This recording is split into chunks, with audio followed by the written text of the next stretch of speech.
नमस्कार दोस्तों, civil study channel में आप सभी का स्वागत है। आज हम उत्तराखंड पीसीएस के 2016 का पेपर डिस्कस करेंगे। फुल पेपर डिस्कस किया जाएगा इसमें। आते हैं फर्स्ट क्वेश्चन पर।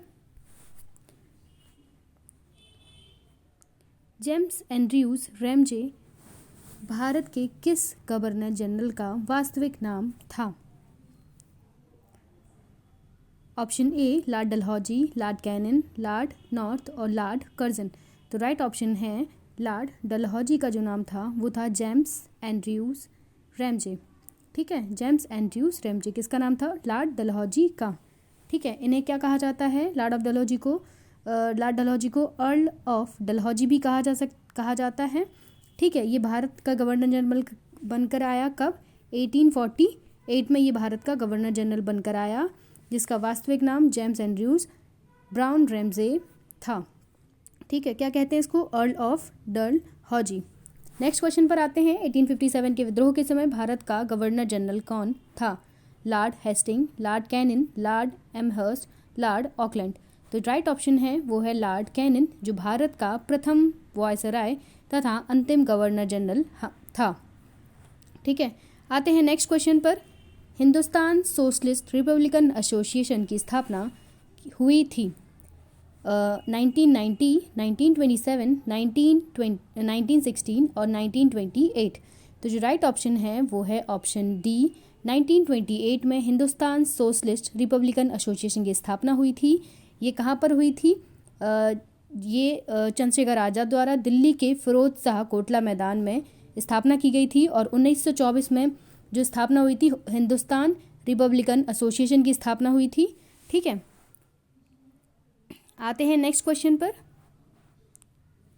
निम्न में से कौन काकोरी कांड से संबंधित नहीं है? Option A Ramprasad Bismil, B Surya Sen, C Rajendra Lahiri और डी ऑप्शन है अशफाक उल्लाह खां। तो जो राइट ऑप्शन है वो है ऑप्शन बी, सूर्यसेन जो है वो काकोरी डकैती से संबंधित नहीं है। कब हुई थी ये काकोरी डकैती? 1925 में। ठीक है, बाकी जो अन्य नाम दिए हुए हैं रामप्रसाद बिस्मिल, राजेंद्र और अशफाक उल्लाह खां जो हैं वो काकोरी डकैती से संबंधित हैं। नेक्स्ट क्वेश्चन पर आते हैं। निम्न में से कौन उत्तराखंड की प्राचीन प्रजाति नहीं है? ए यक्ष, बी नाग, सी खासी और डी किन्नर। तो जो राइट ऑप्शन है वो है ऑप्शन सी, जो खासी जो जनजाति है, प्रजाति है, वो उत्तराखंड राज्य से संबंधित नहीं है। वो किस राज्य से संबंधित है? मेघालय राज्य से संबंधित है। मेघालय राज्य में गारो, खासी और जयंतिया जो है वो जनजातियां पाई जाती हैं, जो कैसी हैं? मात्र सत्तात्मक जो है वो जनजाति हैं। बाकी जो अन्य जनजातियों के नाम दिए गए हैं, उत्तराखंड की अन्य जनजातियों के नाम जान लेते हैं। किरात, यक्ष, गंधर्व, किन्नर, नाग, खस और नाथ जो हैं वो उत्तराखंड की जनजातियां हैं। नेक्स्ट क्वेश्चन पर आते हैं। खुड़बुड़ा का युद्ध हुआ था 1800, 1804, 1710, 1805। तो जो राइट ऑप्शन है वो है 1804 में खुड़बुड़ा का युद्ध हुआ था। ये जो युद्ध हुआ था इसके बारे में जान लेते हैं। गोरखाओं ने 1990 में कुमाऊं पर अधिकार कर लिया और 1804 में प्रद्युम्न शाह और गोरखाओं के बीच में देहरादून के प्रसिद्ध खुड़बुड़ा स्थान में युद्ध हुआ। इस युद्ध में गढ़वाल नरेश प्रद्युम्न शाह देहरादून के खुड़बुड़ा नामक स्थान पर वीरगति को प्राप्त हुए। नेक्स्ट क्वेश्चन पर आते हैं। 1946 में पर्वतीय क्षेत्र के लिए अलग प्रशासनिक भाग बनाने की मांग किसने की थी? ए श्री देव सुमन, बद्री दत्त पांडे, पी.सी. जोशी और मानवेंद्र शाह। तो जो राइट ऑप्शन है वह है ऑप्शन बी, बद्री दत्त पांडे द्वारा जो है वो 1946 में पर्वतीय क्षेत्र के लिए अलग प्रशासनिक भाग बनाने की जो है वो मांग की गई थी। किसके द्वारा? बद्री दत्त पांडे द्वारा। नेक्स्ट क्वेश्चन पर आते हैं। सुगोली की संधि हुई थी 1800, 1803, 1805, 1815। तो जो राइट ऑप्शन है वो है ऑप्शन डी, 1815 में सुगोली की संधि आंग्ल नेपाल युद्ध के बाद हुई थी। ठीक है, आंग्ल नेपाल युद्ध हुआ था 1814, 1815 में। उसके बाद जो है वो सुगोली की संधि हुई थी। सुगोली की संधि 1815 में। इस समय जो गवर्नर जनरल था दोस्तों वो था लॉर्ड हेस्टिंग, जो है वो इस समय गवर्नर जनरल था जब सुगोली की संधि के द्वारा प्रथम आंग्ल नेपाल युद्ध को समाप्त किया गया था। नेक्स्ट क्वेश्चन पर आते हैं। चमोली के रेणी गांव में किसके नेतृत्व में वन कटाई के विरोध में आंदोलन चलाया गया है? ए. सुंदरलाल बहुगुणा, चंडी प्रसाद भट्ट, गौरा देवी और कल्याण रावत। तो जो राइट ऑप्शन है वो है ऑप्शन डी, गौरा देवी जो है वो जब चमोली के रेणी नामक स्थान पर जो है वो वन काटे जा रहे थे उस टाइम उन्होंने जो है वो विरोध किया था, गौरा देवी ने। कब काटे जा रहे थे ये जो बात है वो 1974 की है, जोशीमठ के रेणी गांव में, ठीक है, वन कटाई के विरोध में। नेक्स्ट क्वेश्चन पर आते हैं, परमार वंश के संस्थापक कौन था? परमार वंश का संस्थापक कौन था? ए. अजयपाल, कनकपाल, कनक राव और जगत पाल। तो जो राइट ऑप्शन है इनमें से कोई नहीं है दोस्तों। जो राइट इसके बारे में डिस्क्रिप्शन जान लेते हैं, पढ़ लेते हैं एक बार। परमार वंश की स्थापना 10वीं शताब्दी ईस्वी में प्रथम चरण में उपेंद्र अथवा कृष्णराज नामक व्यक्ति ने की थी। जो ऑप्शन में नहीं दिया है, ना ही उपेंद्र दिया हुआ है और ना ही कृष्णराज दिया हुआ है। और इसकी जो राजधानी थी, परमार वंश की जो नगरी जो राजधानी थी वो थी धारा, ठीक है, क्या थी? धारा इसकी नगरी थी। हालांकि उत्तराखंड राज्य ने जो है वो कनकपाल को इसका जो है वो सही ऑप्शन माना है, ठीक है, लेकिन वैसे सही ऑप्शन क्या है? उपेंद्र या फिर अथवा कृष्ण राज। नेक्स्ट क्वेश्चन पर आते हैं, निम्न में से कौन प्राचीन वलित पर्वत नहीं है? ए. यूराल पर्वत, अरावली पर्वत, एंडीज पर्वत, अपलेशियन पर्वत। तो जो राइट ऑप्शन है वो है एंडीज पर्वत जो है वो प्राचीन वलित पर्वत नहीं है। बाकी जो दिए हुए हैं यूराल पर्वत, अरावली पर्वत और अपलेशियन पर्वत, ठीक है, ये जो है वो प्राचीन वलित पर्वत हैं। अरावली पर्वत भारत का प्राचीन वलित पर्वत है, ठीक है। नेक्स्ट क्वेश्चन पर आते हैं, निम्न में से कौन एक मूल स्थल रूप है? ए. ज्वालामुखी शंकु, अपशिष्ट पर्वत, मोनार्ड नॉक और अपर्दनात्मक जल प्रपात। जो राइट ऑप्शन है वो है ऑप्शन ए, ज्वालामुखी शंकु जो है वो मूल स्थल स्वरूप है, ठीक है। इसके बारे में डिस्क्रिप्शन पढ़ना चाहें तो आप वीडियो को पॉज करके पढ़ सकते हैं।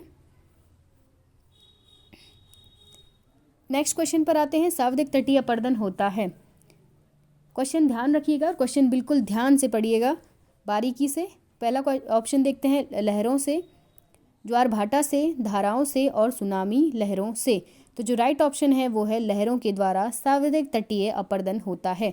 देखिए ये जो चारों ऑप्शन है इन सभी के द्वारा जो है वो तटीय अपर्दन होता है, ठीक है, लेकिन लहरों के द्वारा जो है वो सार्वधिक तटीय अपर्दन होता है, ये याद रखना है। नेक्स्ट क्वेश्चन है, वायुमंडल की सबसे निचली परत कौन सी है? समताप मंडल, ओजोन मंडल, आयन मंडल, क्षोभ मंडल। तो जो राइट ऑप्शन है वो है ऑप्शन डी, क्षोभ मंडल जो है वो वायुमंडल की सबसे निचली परत होती है। इसके ऊपर समताप मंडल एंड देन मध्य मंडल, ताप मंडल और फिर बहिर्मंडल, ठीक है। क्षोभ मंडल के बारे में जान लेते हैं। क्षोभ मंडल जो है वो विषुवत रेखा पर इसकी जो ऊंचाई रहती है वो 18 से 20 किलोमीटर रहती है, ठीक है, और ध्रुवों पर ये जो है वो 8 किलोमीटर रहती है, 8 से 10, ठीक है, 8 किलोमीटर रहती है और यहाँ पर 18। नेक्स्ट क्वेश्चन पर आते हैं, निम्न महासागरीय धाराओं में से कौन सी प्रशांत महासागर से संबंधित नहीं है? A. Canary, B. Kuroshio, California और हैम्बोल्ट, ठीक है। तो जो राइट ऑप्शन है वो है ऑप्शन ए, कैनरी जो है वो प्रशांत महासागर से संबंधित नहीं है, ये अटलांटिक महासागर से संबंधित है, ठीक है। और ये जो है कैसी धारा है? ये ठंडी जलधारा है, जबकि हैम्बोल्ट को पेरुवियन धारा भी कहते हैं, ठीक है, हैम्बोल्ट को पेरुवियन धारा भी कहते हैं। जो कैनेरी धारा है वो ठंडी जल धारा है, ठीक है। क्यूरोशियो जो है वो जापान के साइड में पाई जाती है और ये जो है वो गर्म जलधारा है, ठीक है, प्रशांत महासागर में, उत्तरी प्रशांत महासागर में। कैलिफोर्निया भी ठंडी जलधारा है और हैम्बोल्ट जो है वो ठंडी जलधारा है। एकमात्र जो इन चारों में एकमात्र जो है वो क्यूरोशियो जो जापान के उत्तरी प्रशांत महासागर में पाई जाती है, ये गर्म जलधारा है। बाकी कैनेरी, कैलिफोर्निया और हैम्बोल्ट जो है वो ठंडी जलधारा हैं। नेक्स्ट क्वेश्चन पर आते हैं, साप्टा दक्षिण एशियाई वरीयता व्यापार समझौता का गठन किस वर्ष हुआ था? ए. 1977, 1993, 1985, 1996। तो जो राइट ऑप्शन है, साप्टा का जो गठन हुआ था दोस्तों वो 1993 में हुआ था। इसके बारे में अन्य बात जान लेते हैं। 11 अप्रैल 1993 को सार्क राष्ट्रों ने, ठीक है, ढाका में सार्क देशों के आपसी व्यापार में सीमा शुल्कों को कम करने के लिए south Asian preferential trading agreement पर हस्ताक्षर किए थे, ठीक है। कब किए थे? 1993 में, ठीक है, नेक्स्ट क्वेश्चन पर आते हैं दोस्तों। हालांकि देखिए इसमें जो 1993 में इसमें जो साइन हुआ था, लेकिन ये जो अस्तित्व में आया था ये साप्टा, वो आया था 1 जनवरी 2006 को। तो क्वेश्चन ये भी आ सकता है कि साप्टा अस्तित्व में कब आया था। देखिए बना था 1993 में, जबकि अस्तित्व में आया था 2006 में, 2006 में। ठीक है, तो ये बात याद रखनी है। नेक्स्ट क्वेश्चन पर आते हैं। निम्न में से कौन सा एक समय की प्राकृतिक इकाई नहीं है।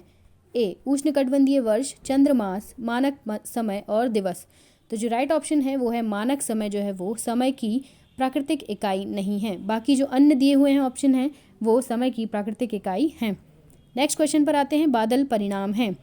ए वाष्पीकरण, सामान्य ताप ह्रास दर और बेटिक ह्रास दर और संघनन के। ठीक है, तो जो राइट ऑप्शन है वो है बादल जो है परिणाम है किसका, संघनन का। ठीक है, इसकी प्रक्रिया को हम एक बार पढ़ लेते हैं। संघनन की जो बादल की प्रक्रिया को, बादल का निर्माण संघनन की प्रक्रिया के फलस्वरूप होता है जल के गैसीय अवस्था से। ठीक है, गैसीय अवस्था कब होती है, जब देखिए जब तापमान अधिक हो जाता है तो जल जो है वो वाष्प में परिवर्तित हो जाता है। ठीक है, तो वो गैसीय अवस्था की बात हो रही है। गैस जो है वो तरल से जो है वो ठोस में परिवर्तित होने की क्रिया को संघनन कहते हैं। पृथ्वी की सतह से काफ़ी ऊंचाई पर वायुमंडल में जलवाष्प के संघनन के फलस्वरूप निर्मित जल कणों या हिम कणों के समूह को क्या कहते हैं, बादल कहते हैं। नेक्स्ट क्वेश्चन पर आते हैं। निम्न में से कौन सा युग्म गलत है। ए टोडी ताल उत्तरकाशी, देवरिया ताल टेहरी, बेनी ताल चमोली और वासुकी ताल रुद्रप्रयाग। तो जो राइट ऑप्शन है वो है देवरिया ताल। कहाँ, टेहरी में नहीं है। देवरिया ताल कहाँ पर स्थित है, देवरिया ताल रुद्रप्रयाग में स्थित है। कौन से, चोपटा ऊखीमठ के पास। ठीक है, वासुकी ऑलरेडी रुद्र प्रयाग में स्थित है और टोडी ताल उत्तरकाशी में और वेनी ताल चमोली में। नेक्स्ट क्वेश्चन पर आते हैं। खतलिंग ग्लेशियर कहाँ स्थित है। ए टेहरी गढ़वाल जिले में, उत्तरकाशी जिले में, चमोली जिले में या पिथौरागढ़ जिले में। ठीक है, तो जो खतलिंग जो ग्लेशियर है वो टेहरी गढ़वाल जिले में स्थित है। ठीक है, और अन्य जो है जैसे अन्य दिए हुए हैं, जैसे उत्तरकाशी में टोडी ताल। ठीक है, देवरिया ताल कहाँ पर स्थित है, रुद्रप्रयाग में, वासुकी ताल रुद्रप्रयाग में। वैसे ये सब याद रखने हैं। ठीक है, इस क्वेश्चन के बारे में हम और पढ़ लेते हैं थोड़ा सा। यह गढ़वाल जो है वो हिमालय का महत्वपूर्ण ग्लेशियर है और यह ग्लेशियर भिलांगना नदी का स्रोत है। ठीक है, किस नदी का स्रोत है, भिलांगना नदी का स्रोत है। ठीक है, और काफ़ी ऊंचाई पर है, 4600 मीटर ऊंचाई पर स्थित है। नेक्स्ट क्वेश्चन पर आते हैं। पूर्वी धौलीगंगा सहायक नदी है। ए अलकनंदा, काली नदी, गोमती नदी और शारदा नदी। तो जो राइट ऑप्शन है वो है काली नदी की। पूर्वी धौलीगंगा जो है वो सहायक नदी किसकी है, काली नदी की जो है वो सहायक नदी है। नेक्स्ट क्वेश्चन पर आते हैं। उत्तराखंड राज्य के किस राष्ट्रीय पार्क में वर्ष 2016 में प्रोजेक्ट टाइगर परियोजना के अंतर्गत सम्मिलित किया गया है। ए गोविंद राष्ट्रीय पार्क, गंगोत्री राष्ट्रीय पार्क, राजाजी राष्ट्रीय पार्क और कार्बेट राष्ट्रीय पार्क। तो जो राइट ऑप्शन है दोस्तों वो है राजाजी राष्ट्रीय पार्क को 2016 में प्रोजेक्ट टाइगर परियोजना के तहत सम्मिलित किया गया था। जो प्रोजेक्ट टाइगर है वो 1973 में प्रारंभ हुआ था, याद रखना है। नेक्स्ट क्वेश्चन पर आते हैं। कलासियासोड़ भूकंप क्षेत्र उत्तराखंड में कहाँ स्थित है। चंपा नरेंद्र नगर, कोट द्वार और दुगड्डा के मध्य और अगस्त्य मुनि और गुप्त काशी के मध्य, श्रीनगर और रुद्रप्रयाग के मध्य। ठीक है, तो जो राइट ऑप्शन है वो है ऑप्शन डी। ये जो भूस्खलन क्षेत्र है वो श्रीनगर और रुद्रप्रयाग के मध्य स्थित है। नेक्स्ट क्वेश्चन पर आते हैं दोस्तों। उत्तराखंड में किस वन्यजीव विहार समूह की स्थिति पश्चिम से पूर्व का सही की ओर सही है। ए केदारनाथ, अस्कोट, नंदा देवी, विंसर और केदारनाथ, नंदा देवी, अस्कोट, विंसर। थर्ड है केदारनाथ, नंदा देवी, विंसर और अस्कोट। फिर है नंदा देवी, केदारनाथ, विंसर और अस्कोट। तो जो राइट ऑप्शन है वो है ऑप्शन सी। ठीक है, पहले आता है जैसे ही हम पश्चिम से पूर्व की ओर जाते हैं तो पहले केदारनाथ, फिर नंदा देवी, फिर विंसर और फिर अस्कोट। ठीक है, याद रखना है, ये क्रम पूछा जा सकता है इस वर्ष भी। नेक्स्ट क्वेश्चन पर आते हैं। विष्ट दोआब, वारी दोआब, रचना दोआब और चाज दोआब। ठीक है, इनको मिलाना है। ठीक है, तो इनका जो मिलन है वो देख लेते हैं एक बार। रावी, ठीक है, तो विष्ट से देखते हैं व्यास और ये जो है वो सतलज, ठीक है। एक बार मिलन देख लेते हैं। विष्ट दोआब, विष्ट मतलब व्यास और सतलज, वारी मतलब बारी, र से रावी और व से व्यास, ठीक है। और उसके बाद रचना, र से रावी और च से चिनाब, ठीक है। और चा से चिनाब और ज से झेलम, ठीक है। तो याद रखना है विष्ट व्यास और सतलज, बारी व्यास और रावी, रचना व्यास रचना है तो रावी और चिनाब, और चाज है तो झेलम और चिनाब, ठीक है। इसके बाद नेक्स्ट ऑप्शन पर आते हैं दोस्तों। निम्न में से भारत में कौन जैव विविधता का एक संवेदनशील क्षेत्र माना जाता है? ऑप्शन ए अरावली की पहाड़ियाँ, बी सिंधु गंगा के मैदान, डी पूर्वी घाट और पश्चिमी घाट, ठीक है। तो जो राइट ऑप्शन है वो है पश्चिमी घाट। साथ ही हम थोड़ा डिस्क्रिप्शन भी पढ़ लेते हैं। भारत में जो है वो जैव विविधता की दृष्टि से कितने हॉटस्पॉट क्षेत्र हैं? 4 हॉटस्पॉट क्षेत्र हैं, ठीक है। एक तो है ये जो हिमालय का क्षेत्र है, ठीक है। एक तो पूर्वी हिमालय का क्षेत्र, ये वाला जो पूर्वी हिमालय आ जाता है, ठीक है।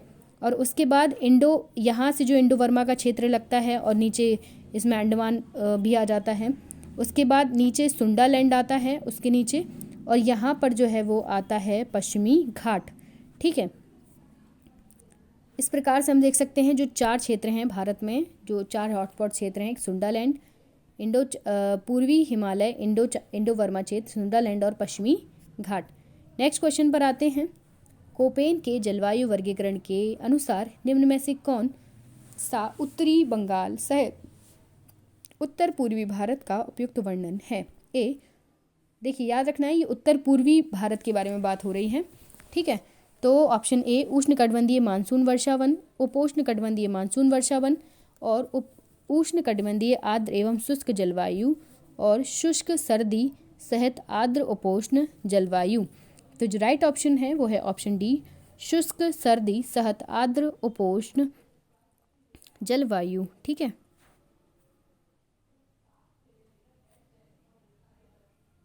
नेक्स्ट क्वेश्चन पर आते हैं। सूची 1 को सूची 2 से सम्मिलित कीजिए और नीचे दिए गए कूट का उपयोग करते हुए सही उत्तर चुनिए, ठीक है। ए ब्रह्मगिरी पहाड़ी, बी वैरीनांग या सोता झरना और महाबलेश्वर और छोटा नागपुर पठार, ठीक है। तो जान लेते हैं जो ब्रह्मगिरी पहाड़ियाँ हैं वो वहाँ से जो निकलती है वो कावेरी नदी का उद्गम है।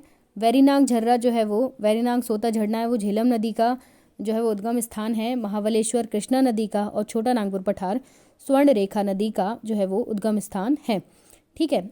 एक बार देख लेते हैं फिर से। कावेरी नदी जो है वो ब्रह्मगिरी पहाड़ी, ठीक है, झेलम वैरीनाग धर्रा, कृष्णा महाबलेश्वर और छोटा नागपुर पठार जो है वो स्वर्ण रेखा नदी, ठीक है। नेक्स्ट क्वेश्चन पर आते हैं। प्रायद्वीपीय भारत की सबसे लंबी नदी कौन सी है? ए कृष्णा, बी नर्मदा, सी गोदावरी और डी महानदी। तो जो राइट ऑप्शन वो है गोदावरी जो है वो प्रायद्वीपीय भारत की सबसे लंबी नदी है। और उत्तर भारत की सबसे लंबी नदी जो है वो है गंगा नदी, ठीक है। और प्रायद्वीप भारत की देखी जाए तो वो नदी है गोदावरी नदी। गोदावरी नदी को जो है वो बूढ़ी गंगा भी कहा जाता है, ठीक है। इसके बारे में हम अन्य बातें जान लेते हैं। इसकी जो कुल लंबाई है वो 1465 है, ठीक है, 1465 किलोमीटर है, ठीक है। और ये त्र्यंबकेश्वर महाराष्ट्र के निकट से निकलकर दक्षिण पूर्वी भाग में प्रवाहित होकर जो है वो बंगाल की खाड़ी में गिरती है, ठीक है। नेक्स्ट क्वेश्चन पर आते हैं। भारत में सर्वाधिक सिंचाई विस्तार वाला राज्य है? पंजाब, उत्तर प्रदेश, हरियाणा, मध्य प्रदेश, ठीक है। तो जो राइट ऑप्शन है वो है पंजाब जो है वो सर्वाधिक सिंचाई विस्तार वाला राज्य है। और ये जो राज्य है वो प्रथम हरित क्रांति जो आई थी उससे सर्वाधिक लाभान्वित राज्य भी है। कौन सा? पंजाब, ठीक है। दूसरा है उत्तर प्रदेश जो है वो सर्वाधिक लाभान्वित राज्य है। नेक्स्ट क्वेश्चन पर आते हैं। भारतीय उपग्रह श्रृंखला जो दूरसंचार क्षेत्र के लिए उपयोग में लाई जा रही है। A option Rohini, IRS, Cartosat और इनसेट। तो जो राइट ऑप्शन है वो है ऑप्शन डी, जो इनसेट है, ठीक है, जो इनसेट है, ठीक है, वो भारतीय उपग्रह श्रृंखला में जो है वो दूरसंचार के लिए उपयोग में लाया जा रहा है। ठीक है, इनसैट का एक बार पूरा नाम जान लेते हैं। ये है भारतीय राष्ट्रीय उपग्रह प्रणाली या इंडियन नेशनल सैटेलाइट सिस्टम। ठीक है, किसके द्वारा शुरू की गई? इसरो के द्वारा शुरू की गई ये बहुउद्देशीय भू-स्थिर उपग्रह की एक जो है वो श्रृंखला है। नेक्स्ट क्वेश्चन पर आते हैं।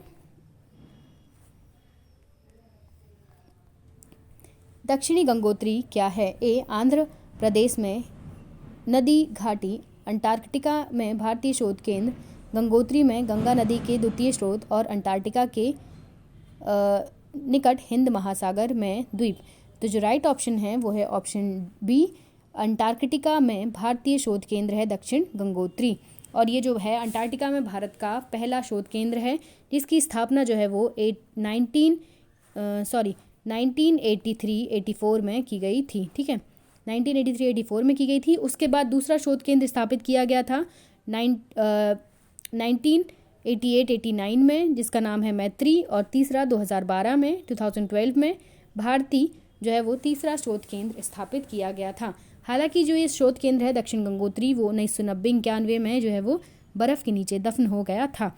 तो तीन जो है वो अंटार्कटिका में 3 भारतीय शोध केंद्र खोले गए, एक तो दक्षिण गंगोत्री, दूसरा मैत्री और तीसरा भारती। नेक्स्ट क्वेश्चन पर आते हैं। तमिलनाडु का समुद्र तट कहलाता है? ए सरकार तट, कोंकण तट, मालाबार तट और कोंकण तट। तो जो राइट ऑप्शन है, जो तमिलनाडु का तट है वो कोंकण तट कहलाता है दोस्तों। ठीक है, इसके साथ ही हम अन्य जान लेते हैं। जो सरकार तट है वो कोरोमंडल के जस्ट ऊपर, ये देखिए ये है प्रायद्वीपीय भारत। ठीक है, तो यहाँ ये जो एरिया है, ठीक है, ये कहलाता है कोंकण। ठीक है, ये जो आंध्र प्रदेश से लेकर यहाँ आंध्र प्रदेश का जो एरिया कुछ लेकर के यहाँ से, ठीक है, यहाँ तक।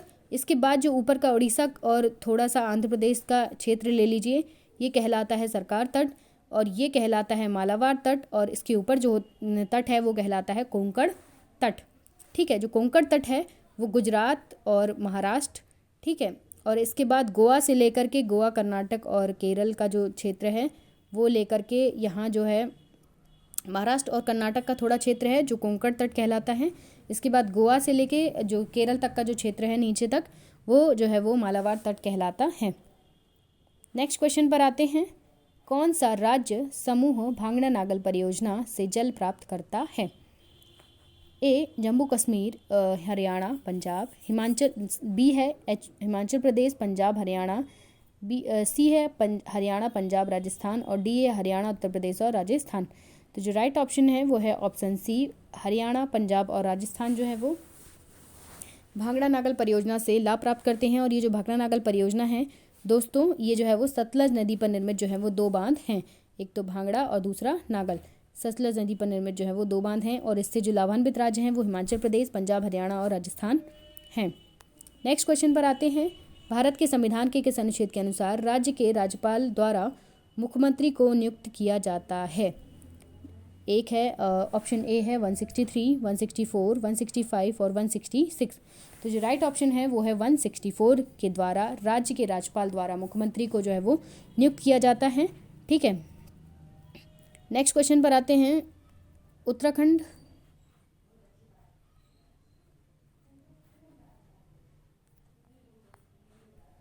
उत्तराखंड में लोक सभा में कितने सदस्य निर्वाचित होते हैं? 4, 5, 6, 7। तो जो राइट ऑप्शन है वो है 5, जो है वो उत्तराखंड में लोकसभा से जो है वो निर्वाचित सदस्य हैं। इसमें जो 5 सदस्य हैं उनमें से 4 जो है वो सामान्य सीट हैं और 1 अनुसूचित जाति की जो है वो सीट है। नेक्स्ट क्वेश्चन है। उत्तराखंड की विधानसभा 2016 में मनोनीत सदस्य कितने हैं? और 1, 2, 3 और 4। जो राइट ऑप्शन है वो है 1। उत्तराखंड की विधानसभा में जो मनोनीत सदस्यों की संख्या है वो है 1। ठीक है, और निर्वाचित सदस्यों की संख्या कितनी है? 70। ठीक है, तो अब जो मनोनीत सदस्यों की संख्या जो है वो समाप्त हो चुकी है, तो कुल निर्वाचित सदस्यों की जो संख्या होगी अब वो है 70 अर्थात 70। नेक्स्ट क्वेश्चन पर आते हैं। लाल बहादुर शास्त्री राष्ट्रीय प्रशासकीय अकादमी स्थित है? ए दिल्ली, नैनीताल, मसूरी, हैदराबाद। तो जो राइट ऑप्शन है वो है मसूरी में जो है वो लेबासना लाल बहादुर शास्त्री राष्ट्रीय प्रशासकीय अकादमी जो है वो स्थित है। नेक्स्ट क्वेश्चन पर आते हैं। उत्तराखंड लोक सेवा आयोग के प्रथम अध्यक्ष कौन थे? ठीक है, श्री AP नवानी, AK दास, JL लेजन, GN नेगी और लेजन MSP भंडारी। तो जो राइट ऑप्शन है वो है NP नवानी। ठीक है, हालांकि पहला ऑप्शन सही मान सकते हैं, लेकिन थोड़ी सी गड़बड़ी है, इसमें AP लिखा हुआ है और ये है NP नवानी है। ठीक है, नेक्स्ट क्वेश्चन पर आते हैं। वर्तमान में भी जान लेते हैं। वर्तमान में उत्तराखंड के जो अध्यक्ष हैं, उत्तराखंड लोक सेवा आयोग के जो अध्यक्ष हैं वो हैं आनंद सिंह रावत। ठीक है, ये क्वेश्चन पूछा जा सकता है, आनंद सिंह रावत हैं। नेक्स्ट क्वेश्चन पर आते हैं। निम्न में से उत्तराखंड की महिला राज्यपाल कौन थी? श्रीमती कमला बेनीवाल, श्रीमती मृदुला सिन्हा, श्रीमती मार्गरेट अल्वा और श्रीमती शीला दीक्षित। ठीक है, तो जो राइट ऑप्शन है वो है option C, Shrimati Margaret Alva जो है वो उत्तराखंड की महिला राज्यपाल जो है वो थी। नेक्स्ट क्वेश्चन पर आते हैं। इसमें दूसरी महिला राज्यपाल का भी नाम दिया हुआ है, देखते हैं एक बार, इसका डिस्क्रिप्शन थोड़ा पढ़ लेते हैं। जो पहली उत्तराखंड की पहली महिला राज्यपाल जो थी वो थी श्रीमती मार्गरेट अल्वा। ठीक है, इसके बाद जो नेक्स्ट है, जो चौथी राज्यपाल बनी और चौथी महिला मतलब दूसरी महिला राज्यपाल वो हैं बेबी रानी मौर्य। ठीक है, जो दूसरी महिला राज्यपाल हैं, और अभी वर्तमान में जो राज्यपाल हैं वो गुरमीत सिंह हैं उत्तराखंड राज्य के। नेक्स्ट क्वेश्चन पर आते हैं। भारतीय संघवाद में विविधताओं में एकता को प्रोन्नति करने हेतु निम्न में से किस संस्था को आवश्यक माना गया है? अंतर्राज्यीय परिषद और राष्ट्रीय विकास परिषद, वित्त आयोग एवं क्षेत्रीय परिषद, एकल न्यायिक व्यवस्था एवं अखिल भारतीय सेवाएं, उपयुक्त सभी। तो जो राइट ऑप्शन है वो है ऑप्शन डी, उपयुक्त सभी जो है वो भारतीय संघवाद में विविधता में एकता को प्रोन्नति करने हेतु जो है वो आवश्यक संस्थाएं हैं। ठीक है, अब जान लेते हैं एक बार जो है वो इन संस्थाओं के बारे में। देखिए, जो अंतर्राज्यीय परिषद है वो संबंधित है आर्टिकल 263 से। ठीक है, आर्टिकल 263 में अंतर्राज्यीय परिषद का उल्लेख किया गया है राज्यों के आपस में, और संघ से विवाद की स्थिति में जो है वो राष्ट्रपति द्वारा अंतर्राज्यीय परिषद का जो है वो गठन किया जाता है। फिर देख लेते हैं नेक्स्ट ऑप्शन जो है वो आर्टिकल 280 जो राष्ट्रपति द्वारा वित्त आयोग की स्थापना से संबंधित है। इसके बाद जो अन्य आर्टिकल है वो है आर्टिकल 312। ठीक है, 312 जो है वो अखिल भारतीय सेवाओं से संबंधित आर्टिकल है। नेक्स्ट क्वेश्चन पर आते हैं। निम्न में से किस अनुच्छेद के अनुसार जम्मू कश्मीर राज्य को एक विशेष दर्जा प्राप्त था? Article 1, article 360, article 270, article 370। तो जो राइट ऑप्शन है वो है ऑप्शन डी, जिसके द्वारा जो है वो जम्मू कश्मीर राज्य को जो है वो स्पेशल राज्य का दर्जा प्राप्त था। नेक्स्ट क्वेश्चन पर आते हैं। निम्न में से किस अनुच्छेद के अनुसार OBC का आरक्षण का प्रावधान किए गए हैं? ठीक है, ऑप्शन A 13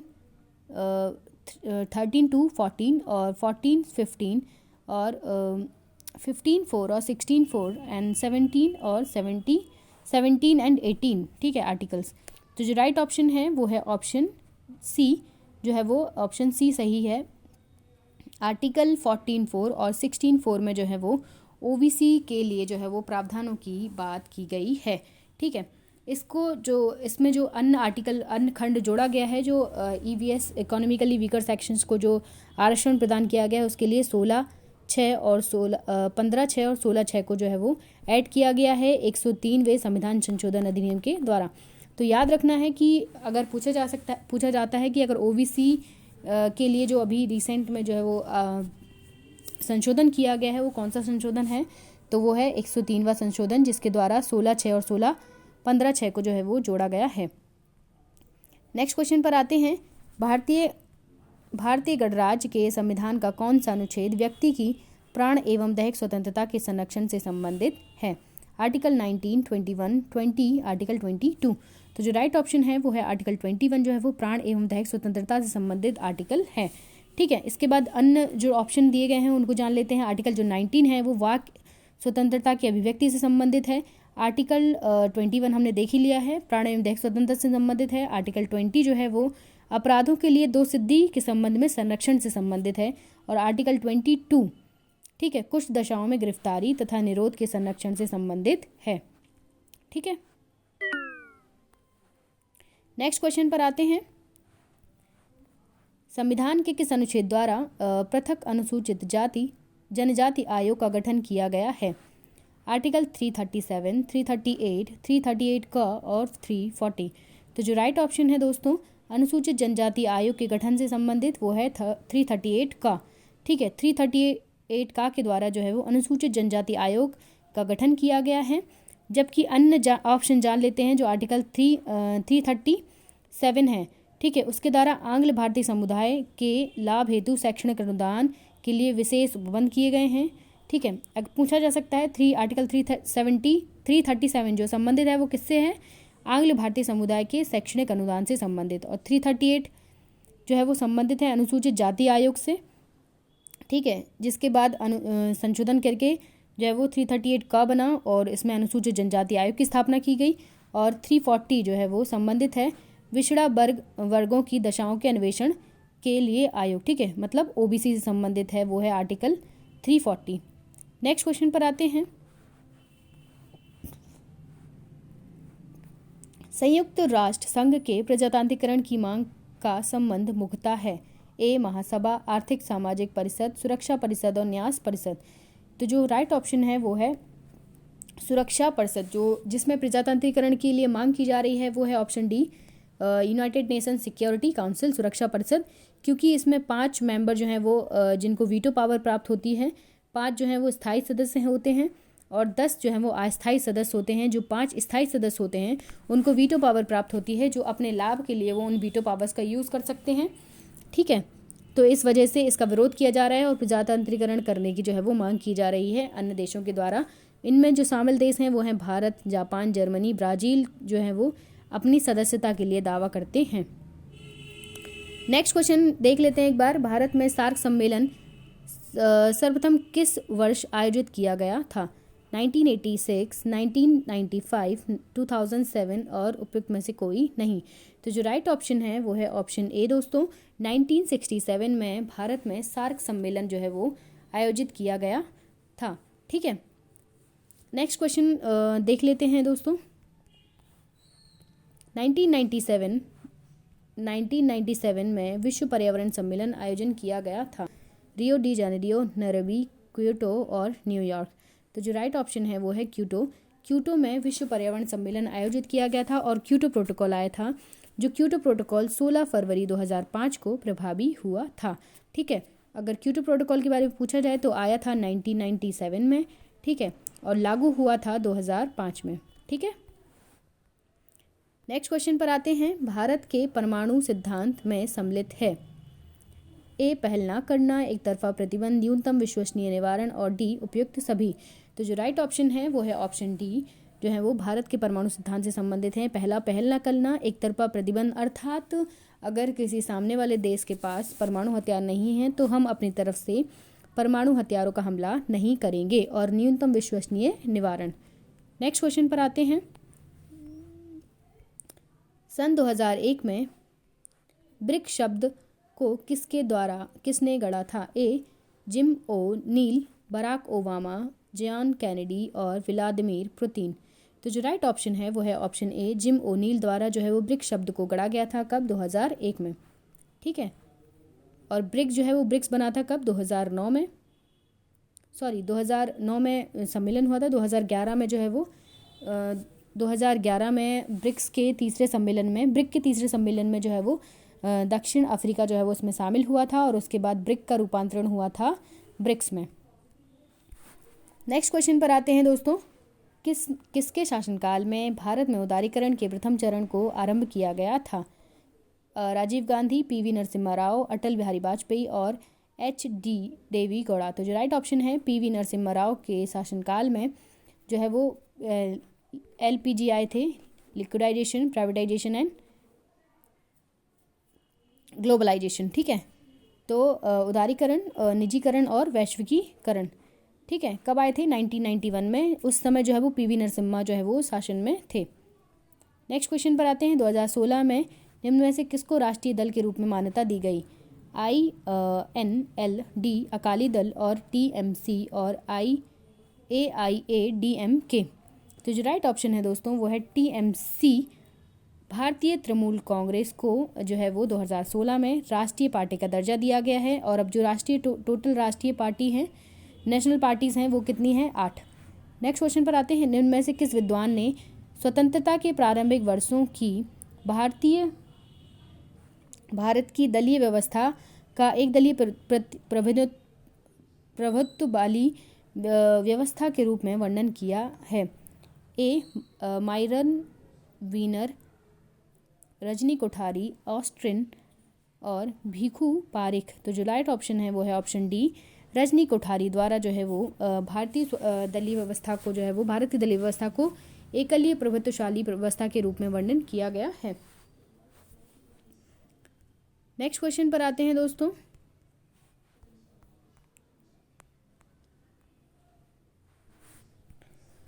निम्न में से कौन भारत में राजनीतिक दलों को मान्यता प्रदान करता है?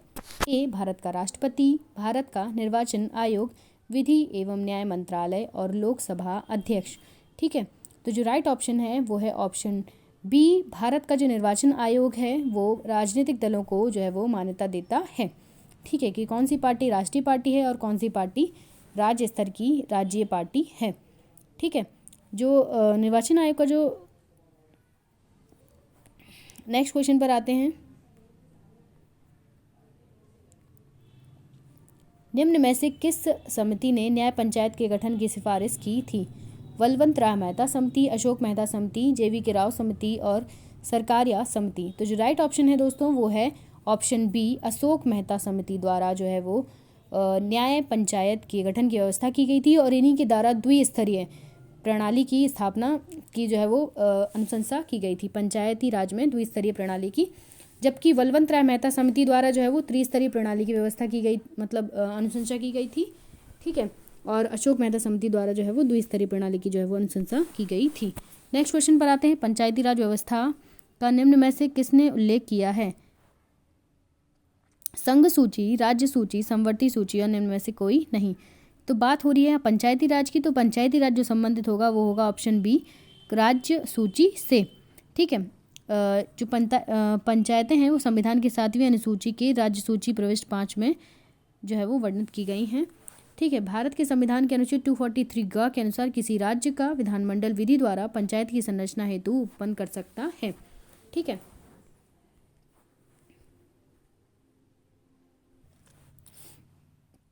इसी प्रकार नेक्स्ट क्वेश्चन पर आते हैं। निम्न कार्यों में से कौन सा कार्य स्थानीय स्वशासन से संबंधित नहीं है? ए, जन स्वास्थ्य, स्वच्छता का प्रबंधन, जन उपयोगी सेवाएं और लोक व्यवस्था का अनुरक्षण। तो जो राइट ऑप्शन है वो है ऑप्शन डी, लोक व्यवस्था का जो अनुरक्षण है वो स्थानीय स्वशासन से संबंधित नहीं है। ये जो है वो राज्य सरकार के अंतर्गत आता है। ठीक है, बाकी के जो अन्य जो ऑप्शन दिए हैं, जन स्वास्थ्य, स्वच्छता का प्रबंधन और जन उपयोगी सेवाएं जो है वो संबंधित हैं स्थानीय स्वशासन से। नेक्स्ट क्वेश्चन पर आते हैं।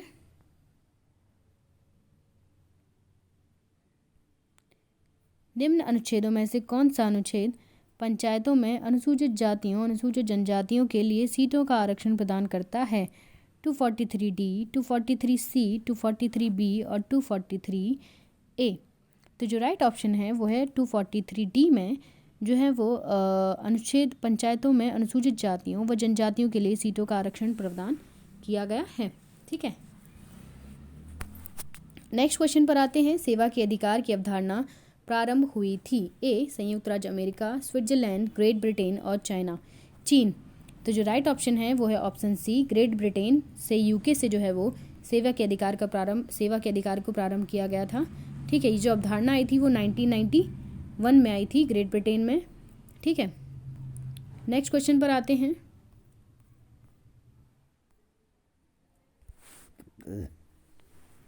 उत्तराखंड राज्य के वर्ष 2016-17 के बजट में निम्नलिखित मदों में से किसकी में अधिक धनराशि आवंटित की गई थी? स्कूली शिक्षा, कृषि विकास, औद्योगिक विकास और सड़क निर्माण। तो जो राइट ऑप्शन है वो है ऑप्शन ए, स्कूली शिक्षा में सर्वाधिक जो है वो धनराशि आवंटित की गई थी। लेकिन करंट से अपडेटेड होगा अब ये, तो इस बार के लिए रिलेवेंट नहीं है। हालांकि ये समझ सकते हैं कि कैसे क्वेश्चन आते हैं पेपर में। उत्तराखंड राज्य की सबसे बड़ी जल विद्युत परियोजना है शारदा, खदोरी, पथरी और टहरी। तो जो राइट ऑप्शन है वो टहरी जल विद्युत परियोजना जो है वो उत्तराखंड राज्य की सबसे बड़ी जल विद्युत परियोजना है, जबकि शारदा परियोजना जो है वो नेक्स्ट क्वेश्चन पर आते हैं। उत्तराखंड का हरेला पर्व संबंधित है पौधारोपण, लोक नृत्य, पशुपालन, निम्न में से कोई नहीं। तो जो राइट ऑप्शन है जो हरेला उत्तराखंड का जो पर्व है वो पौधारोपण से संबंधित है। ठीक है, श्रावण मास में लगने वाले ये पहले आषाढ़ में हरेला बोने के लिए जो है वो किसी थालीनुमा पात्र या टोकरी का जो चयन किया जाता है। नेक्स्ट क्वेश्चन पर आते हैं।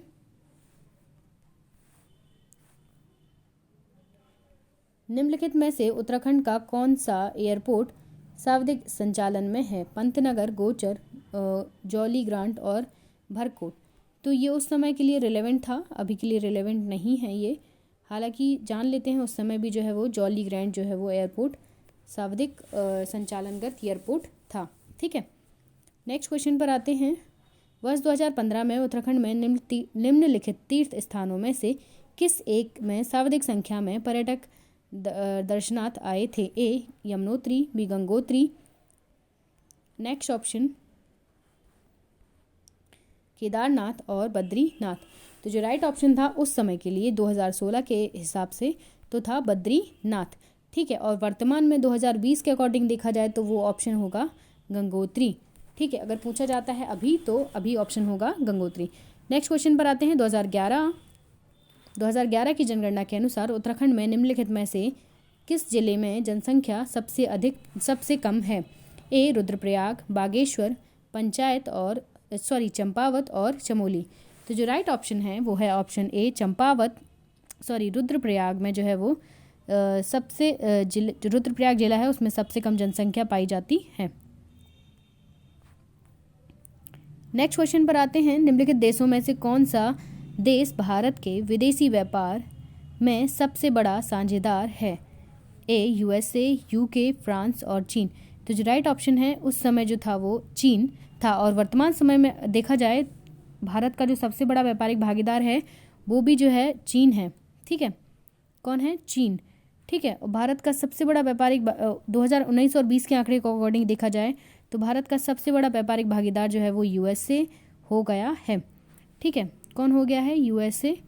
उस समय था चीन, 2016 की बात हो रही है ये, उस समय चीन था। अभी जो वर्तमान में है वो यूएसए, फिर यूएसए, फिर चीन, चाइना और फिर यूएई जो है वो थर्ड नंबर पर है। नेक्स्ट क्वेश्चन पर आते हैं। राज्य कृषि बीमा योजना भारत के में किस वर्ष प्रारंभ हुई थी? 1997, 1998, 99, 1999, 2000 और 2001। तो जो राइट ऑप्शन है वो 1999 से 2000 में राष्ट्रीय कृषि बीमा योजना जो है वो भारत में प्रारंभ की गई थी। नेक्स्ट क्वेश्चन पर आते हैं।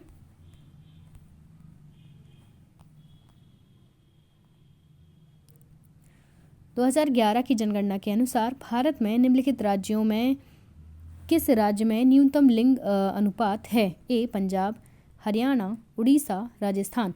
तो जो राइट ऑप्शन है वो है हरियाणा। ठीक है, हरियाणा में जो है वो सबसे कम न्यूनतम लिंग अनुपात है, और सर्वाधिक लिंग अनुपात जो है वो केरल राज्य में है। ठीक है, नेक्स्ट क्वेश्चन पर आते हैं। भारत में राष्ट्रीय आय की गणना की समस्याओं में से एक है? ए अल्प रोजगार, मुद्रास्फीति, बचतों को निम्न स्तर और गैर मौद्रीकरण उपभोग। तो जो राइट ऑप्शन है वो है गैर मुद्रीकृत उपभोग जो है वो भारत में राष्ट्रीय आय की जनगणना के लिए समस्याओं में से जो है वो एक है। नेक्स्ट क्वेश्चन पर आते हैं। भारत में कृषि के लिए पुनर्वित्त प्रदान करने हेतु सर्वोच्च बैंक है? आरबीआई, नाबार्ड,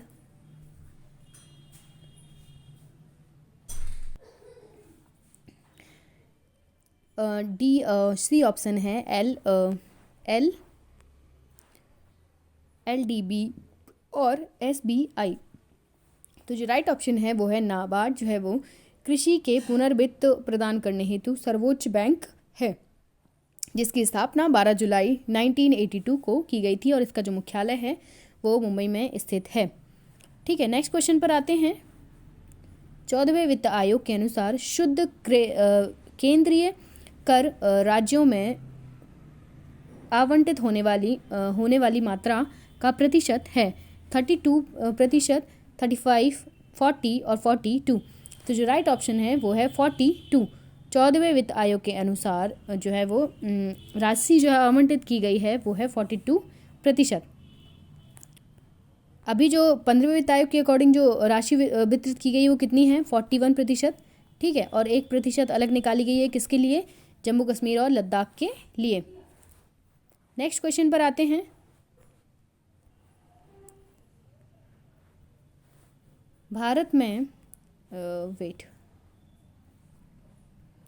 भारत में कौन सा सबसे अधिक प्रत्यक्ष विदेशी निवेश इक्विटी प्रवाह को आकर्षित करता है? ए, निर्माण क्षेत्रक, ऊर्जा क्षेत्रक, सेवा क्षेत्रक और ऑटोमोबाइल क्षेत्रक। तो जो राइट ऑप्शन है वो है सेवा क्षेत्रक, जो है वो सर्वाधिक जो है वो FDI को आकर्षित करता है। ठीक है, 2021 के दौरान जो सर्वाधिक FDI जो आकर्षित किया है वो कंप्यूटर, सॉफ्टवेयर तथा हार्डवेयर के क्षेत्र में किया गया है। ठीक है, हालांकि वो जो है वो सेवा क्षेत्र के अंतर्गत ही आया है। ठीक है, 2021 में भारत में अंतर्प्रवाह कुल FDI जो है वो वास्तविक जो हिस्सा है वो सेवा क्षेत्र में आया है, जबकि मार्च और अप्रैल मार्च का देखा जाए तो वो प्रत्यक्ष विदेशी निवेश जो आया वो कंप्यूटर, सॉफ्टवेयर तथा हार्डवेयर के क्षेत्र में आया है। ठीक है, नेक्स्ट क्वेश्चन है 74। निम्नलिखित में से वर्तमान में RBI के गवर्नर कौन हैं? डी सुब्बाराव, सी रघुराम राजन और उर्जित पटेल। तो जो राइट ऑप्शन है वो है 2016 की बात हो रही है। वहाँ पर उस समय जो RBI के गवर्नर थे वो उर्जित पटेल थे, और वर्तमान में जो RBI के गवर्नर हैं वो हैं शक्तिकांत दास। ठीक है, शक्तिकांत दास जो है वो RBI के गवर्नर हैं। ठीक है, उर्जित पटेल जो हैं वो AIIB के जो हैं उपाध्यक्ष अभी वर्तमान में भी नियुक्त हुए हैं। करंट का क्वेश्चन है ये। नेक्स्ट क्वेश्चन है मानव विकास सूचकांक निम्नलिखित में से किसका संयुक्त सूचकांक है? पोषण संबंधी स्थिति, जीवन गुणवत्ता और प्रति व्यक्ति GDP। नेक्स्ट है निर्धनता, जीवन प्रत्याशा और शैक्षणिक उपलब्धि। डी है जीवन प्रत्याशा, शैक्षणिक उपलब्धि और प्रति व्यक्ति आय। मुद्रास्फीति, बेरोजगारी और प्रति व्यक्ति GDP। तो जो राइट ऑप्शन है वो है ऑप्शन सी, जीवन प्रत्याशा, शैक्षणिक उपलब्धि और प्रति व्यक्ति आय जो है वो मानव विकास सूचकांक ह्यूमन डेवलपमेंट इंडेक्स के अंतर्गत आते हैं। जो ह्यूमन डेवलपमेंट इंडेक्स है वो UNDP, united nation development programme द्वारा जारी की जाती हैं। ठीक है, नेक्स्ट क्वेश्चन पर आते हैं। भारत में सीमांत जोत का आकार है 5 हेक्टेयर से अधिक, 2 हेक्टेयर से 5 हेक्टेयर और 1 हेक्टेयर से 2 हेक्टेयर, और थर्ड ऑप्शन है 1 हेक्टेयर से कम। तो जो राइट ऑप्शन है वो है 1 हेक्टेयर से कम जो आता है वो आता है सीमांत जोत के अंतर्गत आता है। नेक्स्ट क्वेश्चन पर आते हैं।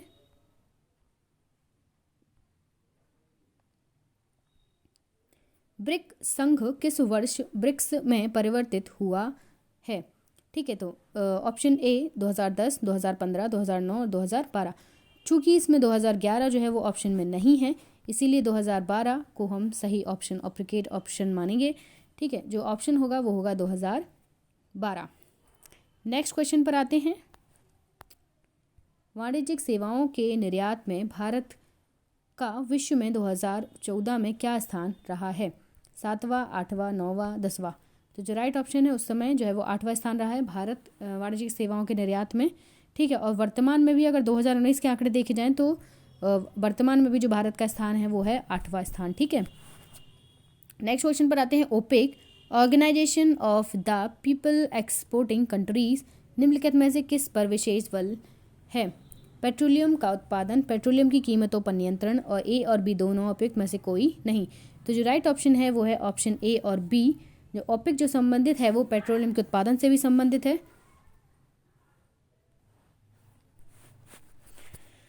इसके बाद हम आते हैं नेक्स्ट क्वेश्चन पर। वैश्वीकरण से सम्मिलित नहीं है, वैश्वीकरण में सम्मिलित नहीं है। आयात शुल्कों में कटौती, आयात लाइसेंसिंग की समाप्ति, प्रत्यक्ष विदेशी निवेश का स्वतंत्र प्रवाह और सार्वजनिक क्षेत्र की इक्विटी पर विनिवेश। तो जो राइट ऑप्शन है वो है ऑप्शन डी।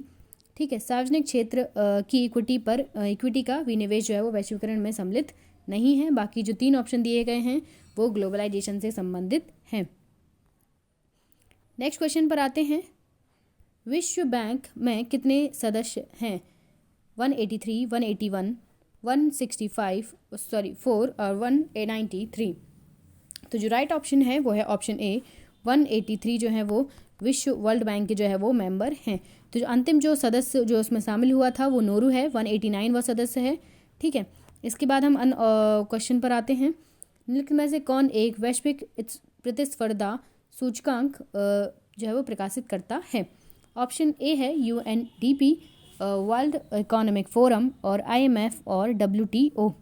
तो जो राइट ऑप्शन है विश्व आर्थिक फोरम जो है वो वर्ल्ड इकोनॉमिक फोरम जो है वो ग्लोबल कॉम्पिटिटिवनेस इंडेक्स जारी करता है। ठीक है, इसमें जो 2019 के में जो शीर्ष स्थान जिसने हासिल किया था वो था सिंगापुर। ठीक है, नेक्स्ट क्वेश्चन पर आते हैं। सार्क सदस्य देशों को प्रशिक्षण देने हेतु भारतीय अनाज भंडार प्रबंधन एवं अनुसंधान संस्थान स्थित है? नई दिल्ली, हापुड़, पंतनगर, हैदराबाद। तो जो राइट ऑप्शन है वो है हैदराबाद में सार्क सदस्य देशों को प्रशिक्षण देने हेतु भारतीय अनाज भंडारण प्रबंधन एवं अनुसंधान संस्थान स्थित है। नेक्स्ट क्वेश्चन पर आते हैं। Prevention of money laundering act Bharat में कब प्रभावी हुआ था? 1998, 1999, 2001 और 2005। तो जो राइट ऑप्शन है 2005 में prevention of money laundering act जो है वो प्रभावी हुआ था। ठीक है, 1 जुलाई 2005 को ये प्रभावी हुआ था। नेक्स्ट क्वेश्चन पर आते हैं। ट्रिप्स का पूरा नाम है trade related income measures, trade related investment measures और ट्रेड रिलेटेड इनोवेशन मेजर्स और ट्रेड रिलेटेड इंसेंटिव मेजर्स। तो जो राइट ऑप्शन है वो है option B, trade related investment measures जो है वो ट्रिप्स से संबंधित हैं। ठीक है, ट्रिप्स जो है वो किसके अंतर्गत आता है? WTO वर्ल्ड विश्व व्यापार संगठन के अंतर्गत एक समझौता है। ठीक है, और इसमें जो है वो कुछ शर्तों या प्रतिबंधों से जो है वो जो कोई देश अपने देश में विदेशी विनियोगों के संबंध में लगाते हैं। नेक्स्ट क्वेश्चन पर आते हैं। जीन क्या है? DNA का एक भाग है, DNA और हिस्टोन का एक भाग है, DNA और RNA का और हिस्टोन का भाग है और उपयुक्त में से कोई नहीं। ठीक है, तो जो राइट ऑप्शन है दोस्तों वो है ऑप्शन ए। जो जीन है वो DNA का एक भाग है। ठीक है, DNA का फुल फॉर्म जान लेते हैं। जो है वो डीऑक्सीराइबोन्यूक्लिक एसिड जो है वो DNA का फुल नेम है और ये जो है वो कुंडलित सूत्र नुमा जो है वो अणु होता है। नेक्स्ट क्वेश्चन पर आते हैं। थैलेसीमिया एक आनुवांशिक रोग है जिससे प्रभावित होता है? ए रक्त, फेफड़े, हृदय और गुर्दे। तो जो राइट ऑप्शन है थैलेसीमिया जो आनुवांशिक रोग है उससे जो प्रभावित होता है वो रक्त जो है वो प्रभावित होता है। ठीक है, नेक्स्ट क्वेश्चन पर आते हैं। निम्नलिखित में से किससे नैनो टेक्नोलॉजी शब्द का प्रयोग किया और कब? ठीक है, ए रिचर्ड फेममैन, नोरियो टानीगुची और एरिक ड्रैक्सलर और थर्ड ऑप्शन है सुमियो लाजिमा। तो जो राइट ऑप्शन है वो है नोरियो टानीगुची जो है वो 1974 में नैनो टेक्नोलॉजी शब्द का जो है वो सर्वप्रथम प्रयोग किया था। नेक्स्ट क्वेश्चन पर आते हैं।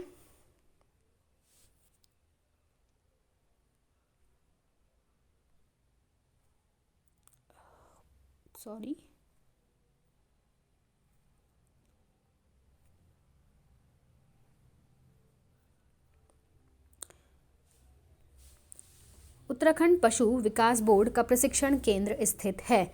ऑप्शन ए देहरादून, ऋषिकेश, कालसी और हरिद्वार। तो जो राइट ऑप्शन है वो है ऋषिकेश। ऋषिकेश में उत्तराखंड पशुधन विकास बोर्ड का जो है वो प्रशिक्षण केंद्र स्थित है। ठीक है, और उत्तराखंड का जो पशुधन विकास बोर्ड जो है वो उसका मुख्यालय जो है वो देहरादून में स्थित है और उसका जो प्रशिक्षण केंद्र है वो ऋषिकेश में स्थित है। नेक्स्ट क्वेश्चन पर आते हैं। निम्नलिखित में से कौन सी गैस ग्रीन हाउस गैस के लिए अत्यधिक महत्वपूर्ण है? ठीक है, तो ऑप्शन ए पढ़ लीजिए, carbon dioxide, methane, chlorine, nitric oxide. Option B nitric oxide, methane, ethane, chlorofluorocarbon. Next third option है carbon dioxide, methane, nitrous oxide और जल वाष्प। और फोर्थ ऑप्शन है carbon monoxide, sulphur dioxide, methane और जल वाष्प। तो जो राइट ऑप्शन है वो है option C, carbon dioxide, methane और नाइट्रस ऑक्साइड और जल वाष्प जो है वो अत्यधिक महत्वपूर्ण ग्रीन हाउस गैस है। थर्ड ऑप्शन पर आते हैं। निकेल और कैडमियम बैटरी का उपयोग होता है। ए कैलकुलेटर, कार्डलेस इलेक्ट्रिक उपकरण और ट्रांजिस्टर, और डी उपयुक्त सभी। तो जो राइट ऑप्शन है वो है डी ऑप्शन, कैडमियम और निकेल और कैडमियम बैटरी का जो उपयोग होता है वो सभी में होता है, कैलकुलेटर में भी, कार्डलेस इलेक्ट्रॉनिक उपकरण में भी और ट्रांजिस्टर में। नेक्स्ट क्वेश्चन है, निम्न में से नाभिकीय विखंडन से संबंधित नहीं है। न्यूट्रॉन प्रेरित नाभिकीय अभिक्रिया, तारों में ऊर्जा उत्पन्न करना, नाभिकीय रिएक्टर में ऊर्जा का स्रोत जो बिजली उत्पन्न करता है, और ऑप्शन डी है परमाणु बम में बहुत अधिक ऊर्जा का उत्पन्न होना। तो जो राइट ऑप्शन है वो है ऑप्शन बी, तारों में ऊर्जा का उत्पन्न करना जो है वो नाभिकीय विखंडन से संबंधित नहीं है। बाकी जो अन्य तीन ऑप्शन दिए गए हैं, न्यूट्रॉन प्रेरित नाभिकीय अभिक्रिया, नाभिकीय रिएक्टर में ऊर्जा का स्रोत जो बिजली उत्पन्न करता है, और ऑप्शन थर्ड एक परमाणु जो बहुत अधिक ऊर्जा उत्पन्न करता है, सभी में नाभिकीय विखंडन की जो है क्रिया का प्रयोग किया जाता है। नेक्स्ट क्वेश्चन पर आते हैं। सेल्यूलोज और स्टार्च में होते हैं positive and negative glucose, negative fructose, and option A and B, और option D is positive and negative galactose. तो जो राइट ऑप्शन है वो है option A, positive and negative glucose जो है वो सेल्यूलोज और स्टार्च दोनों में होते हैं। ठीक है, नेक्स्ट क्वेश्चन पर आते हैं। निम्न में से कौन यांत्रिक तरंग है? यांत्रिक तरंग है मतलब रेडियो तरंगें, एक्स तरंगें, प्रकाश तरंगें और ध्वनि तरंगें। तो जो राइट ऑप्शन है वो है ध्वनि तरंगें जो है वो यांत्रिक तरंगें या मैकेनिकल वेव्स नहीं है। ठीक है, ध्वनि तरंगें जो है वो, जबकि जो अन्य रेडियो तरंगें, एक्स तरंगें और प्रकाश तरंगें हैं वो जो है वो कौन सी तरंगें हैं? जो तरंगें हैं वो विद्युत चुंबकीय तरंगें हैं। ठीक है, जबकि ध्वनि तरंग जो है वो यांत्रिक तरंग मैकेनिकल वेव है। ठीक है, मैं उल्टा बोल गई थी। जो ध्वनि तरंग है वो मैकेनिकल वेव है, बाकी रेडियो तरंगें, एक्स तरंगें और प्रकाश तरंगें जो है वो विद्युत चुंबकीय तरंगें हैं। नेक्स्ट क्वेश्चन पर आते हैं।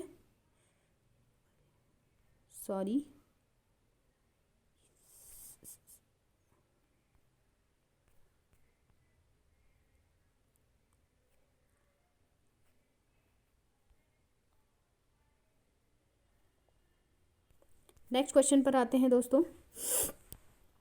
तापमान बढ़ने के साथ द्रव की श्यानता ए बढ़ती है, घटती है, अपरिवर्तित रहती है, और द्रव की प्रकृति के अनुसार बढ़ या घट सकती है। तो जो राइट ऑप्शन है, जैसे ही हम ताप को बढ़ाते हैं द्रव की जो श्यानता होती है वो क्या होती है? घटती जाती है। ठीक है, जैसे जैसे ताप बढ़ाएंगे तो ताप बढ़ेगा तो द्रव की श्यानता जो है वो घटेगी। नेक्स्ट क्वेश्चन पर आते हैं। नैनोमीटर बराबर होता है 10 की पावर -9, 10 की पावर -6, 10 की पावर -10 और 10 की पावर -3। तो जो राइट ऑप्शन है वो है ऑप्शन 1 ए, 10 की पावर -9 जो है वो 1 नैनोमीटर के बराबर होता है। नेक्स्ट क्वेश्चन पर आते हैं। भू स्थिर उपग्रह का परिभ्रमण काल होता है ए 12 घंटे, 24 घंटे, 48 घंटे और 6 घंटे। तो जो राइट ऑप्शन है वो है 24 घंटे।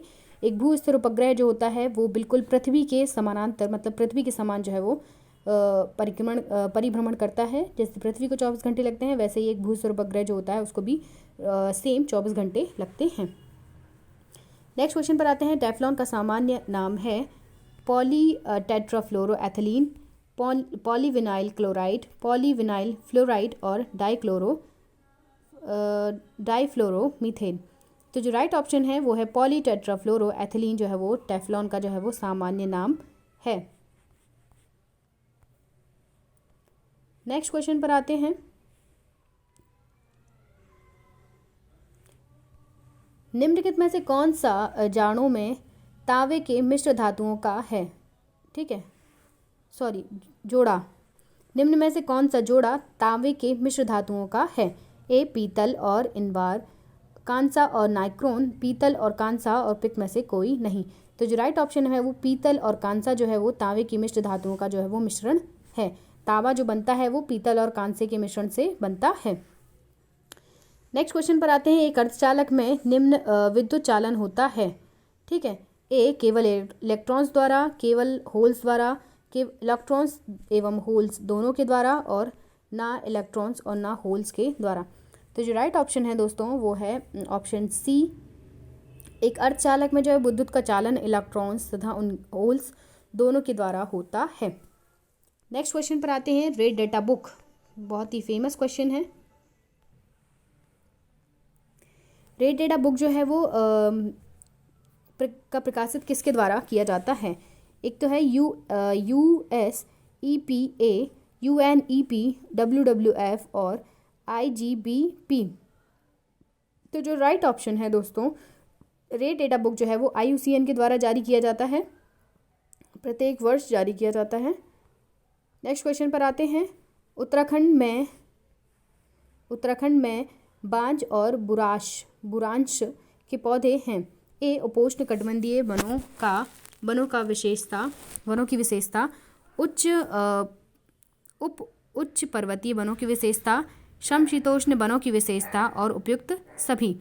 तो जो राइट ऑप्शन है वो है बांज और बुरांश जो है वो पौधे हैं, वो समशीतोष्ण वनों की जो है वो विशेषता है। ऑप्शन सी जो है वो राइट ऑप्शन है।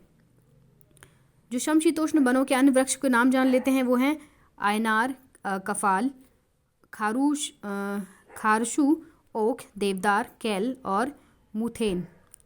नेक्स्ट क्वेश्चन पर आते हैं। राष्ट्रीय उद्यानों में आनुवांशिक विविधता का रखरखाव किया जाता है। Option A in situ, ex situ. अन्य ऑप्शन देखते हैं। जीन द्वारा और उपयुक्त कोई नहीं। तो जो राइट ऑप्शन है राष्ट्रीय उद्यान व जीव अभ्यारण्य जो है वो इन सेटू संरक्षण, ठीक है, इन सेटू संरक्षण जो है वो इन सेटू संरक्षण होता है किसका? राष्ट्रीय उद्यान में जो है वो उनके द्वारा राष्ट्रीय उद्यानों की आनुवांशिक विविधता का रखरखाव जो है वो इन सेटू संरक्षण के द्वारा किया जाता है। जो एक्स सेटू होते हैं वो जीन बैंक वगैरह जो होती हैं जिनमें हम किसी चीज़ को संरक्षित रखते हैं, या फिर बोटानिकल गार्डन्स जो होते हैं वो होते हैं एक्स सेटू, ठीक है। और राष्ट्रीय उद्यान और वन्य जीव अभ्यारण्य और ये सब जो आते हैं वो इन सेटू कंजर्वेशन में आते हैं।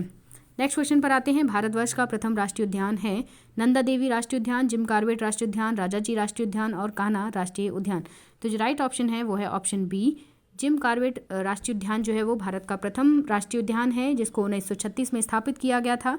और इसका जो नाम था उस समय जो था हेली नेशनल पार्क, ठीक है, क्या था? Heli national park. Jim Corbett का पहला नाम था heli national park. Next question पर आते हैं। समानांतर फसल का उदाहरण है आलू गन्ना, आलू धान, गेहूं सरसों, कपास गेहूं और ज्वार आलू। तो जो राइट ऑप्शन है गेहूं और सरसों जो है वो समानांतर फसल का एक उदाहरण है, ठीक है। इसके साथ ही हम नेक्स्ट क्वेश्चन देखते हैं। निम्न में से कौन एक ऑपरेटिंग सिस्टम है? एक यूनिक्स, जावा, ओरेकल और MS ऑफिस। तो जो राइट ऑप्शन है दोस्तों वो है यूनिक्स जो है वो एक ऑपरेटिंग सिस्टम है। बाकी के जो अन्य दिए हैं जावा, ओरेकल और MS ऑफिस जो है वो ये जो है वो जावा ओरेकल जो है वो लैंग्वेजेस हैं कंप्यूटर की, ठीक है। और MS ऑफिस जो है वो एक एप्लीकेशन है। नेक्स्ट क्वेश्चन पर आते हैं। निम्नलिखित में से कौन CPU तथा मुख्य स्मृति के बीच अत्यधिक तेज छोटा आकार का स्मृति होती है, ठीक है, छोटे आकार की जो स्मृति होती है? मुख्यतः रैम और रोम, कैश मेमोरी, द्वितीयक मेमोरी और कोई नहीं। तो जो राइट ऑप्शन है वो है ऑप्शन बी, कैश मेमोरी जो है वो CPU या मुख्य स्मृति मेन मेमोरी की जो है वो अत्यधिक छोटी और अत्यधिक तेज और छोटी आकार की जो है वो स्मृति होती है। नेक्स्ट क्वेश्चन पर आते हैं। टेलीविज़न ट्रांसमिशन निम्न में से किसका उदाहरण है? एक, simplex communication, half duplex communication, full duplex communication और कोई नहीं। तो जो राइट ऑप्शन है वो टेलीविज़न ट्रांसमिशन जो है वो सिंपलेक्स कम्युनिकेशन का उदाहरण है। ठीक है, क्योंकि इसके द्वारा जो है वो केवल एक दिशीय जो है वो सूचना का जो है वो प्रसारण होता है। मतलब उसके द्वारा हम क्या करते हैं कि नेक्स्ट क्वेश्चन पर आते हैं। प्रोटोकॉल का वह समूह जो सभी ट्रांसमिशन एक्सचेंजों को इंटरनेट में एक ओर से दूसरी ओर भेजने को परिभाषित करता है कहलाता है CSMA CD और TPC IP और FDDI और उपयुक्त में से कोई नहीं। तो जो राइट ऑप्शन है वो है ऑप्शन बी, TCP IP जो है वो प्रोटोकॉल का एक समूह है जो ट्रांसमिशन एक्सचेंजों को इंटरनेट में एक ओर से दूसरी ओर भेजने को परिभाषित करता है। इसी के साथ नेक्स्ट क्वेश्चन पर आते हैं दोस्तों। निम्न में से कौन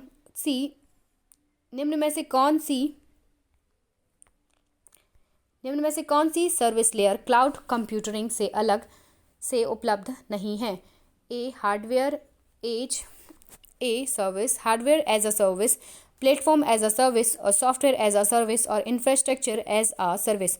तो जो राइट ऑप्शन है वो है option A, hardware as a service जो है वो सर्विस लेयर क्लाउड कंप्यूटिंग में अलग से उपलब्ध नहीं होती है। बाकी जो अन्य है वो अन्य जो है वो क्लाउड कंप्यूटिंग में जो है वो उपलब्ध होती हैं। इसी के साथ हम नेक्स्ट क्वेश्चन पर आते हैं। टहरी रियासत का भारतीय संघ में कब विलय हुआ था?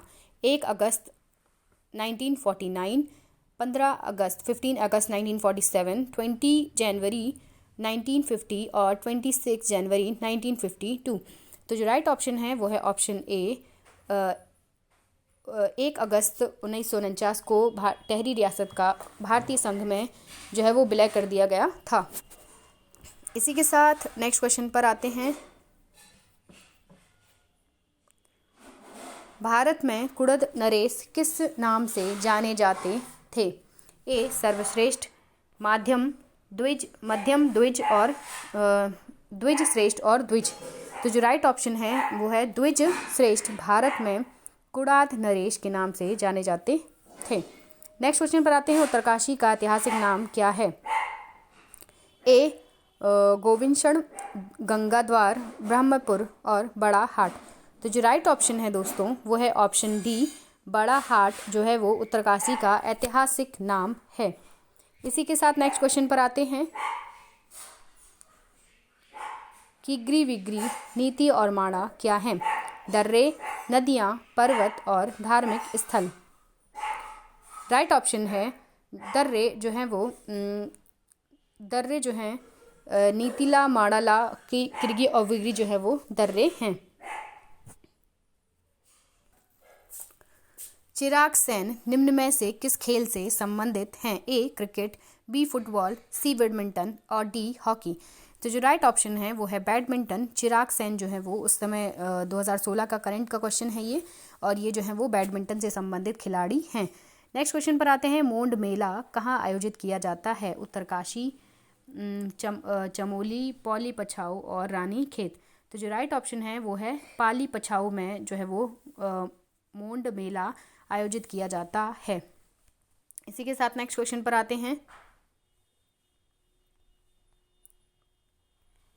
टहरी राज्य प्रजामंडल की स्थापना किसने की थी? ए, श्री देव सुमन, बद्री दत्त पांडे, वीरचंद्र सिंह गढ़वाल और इंद्रमणि बडोनी।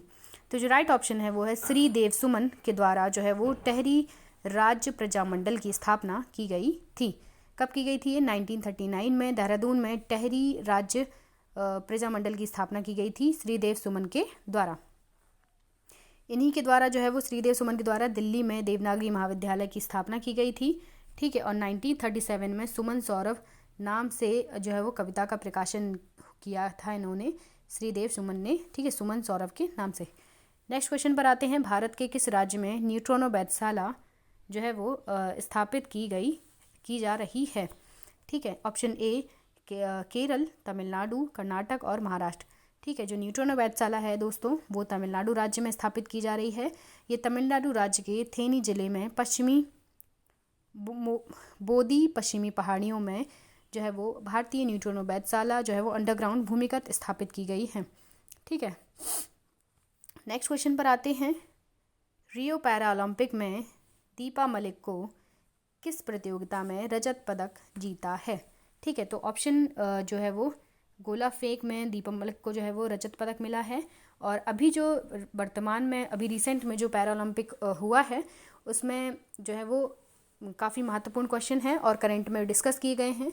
ठीक है, जैसे अवनी लेखरा जो हैं जिन्होंने गोल्ड मेडल इस बार दो गोल्ड मेडल लाई हैं, वो किसमें? निशानेबाजी में। ठीक है, इसी के साथ नेक्स्ट क्वेश्चन पर आते हैं। नासा का अंतरिक्ष यान केसनी किस ग्रह पर मिशन है? ए बृहस्पति, मंगल, शनि और शुक्र। तो जो राइट ऑप्शन है दोस्तों वो है जो ऑप्शन सी जो है वो केसनी जो संबंधित है वो शनि ग्रह से संबंधित है। ठीक है, और इसको जो प्रेक्षित किया गया था ये उस समय प्रेक्षित किया गया था और ये जो है वो 2017 में ये जो मिशन है समाप्त भी हो चुका है। नेक्स्ट क्वेश्चन पर आते हैं। भारत में सर्वोच्च न्यायालय ने किस वर्ष में न्यायाधीशों की नियुक्ति के लिए कॉलेजियम व्यवस्था लागू को अपनाया था? 1993, 1996, 2000 और 2004। तो जो राइट ऑप्शन है वो है 1993 में जो है वो सर्वोच्च न्यायालय ने जो है वो न्यायाधीशों की नियुक्ति के लिए कॉलेजियम व्यवस्था को अपनाया था। ठीक है, नेक्स्ट क्वेश्चन पर आते हैं। किस देश में दुनिया का सबसे लंबा बुलेट ट्रेन जाल है? ए रूस, जापान, यूएसए, चीन। तो जो राइट ऑप्शन है वो है ऑप्शन डी, चीन में दुनिया का सबसे बड़ा या सबसे लंबा बुलेट ट्रेन जाल स्थित है। ठीक है, इसी के साथ हम अन्य नेक्स्ट क्वेश्चन देखते हैं। निम्न में से किस भारतीय मूल के चिकित्सक द्वारा अमेरिका को राष्ट्रीय वानिकी पदक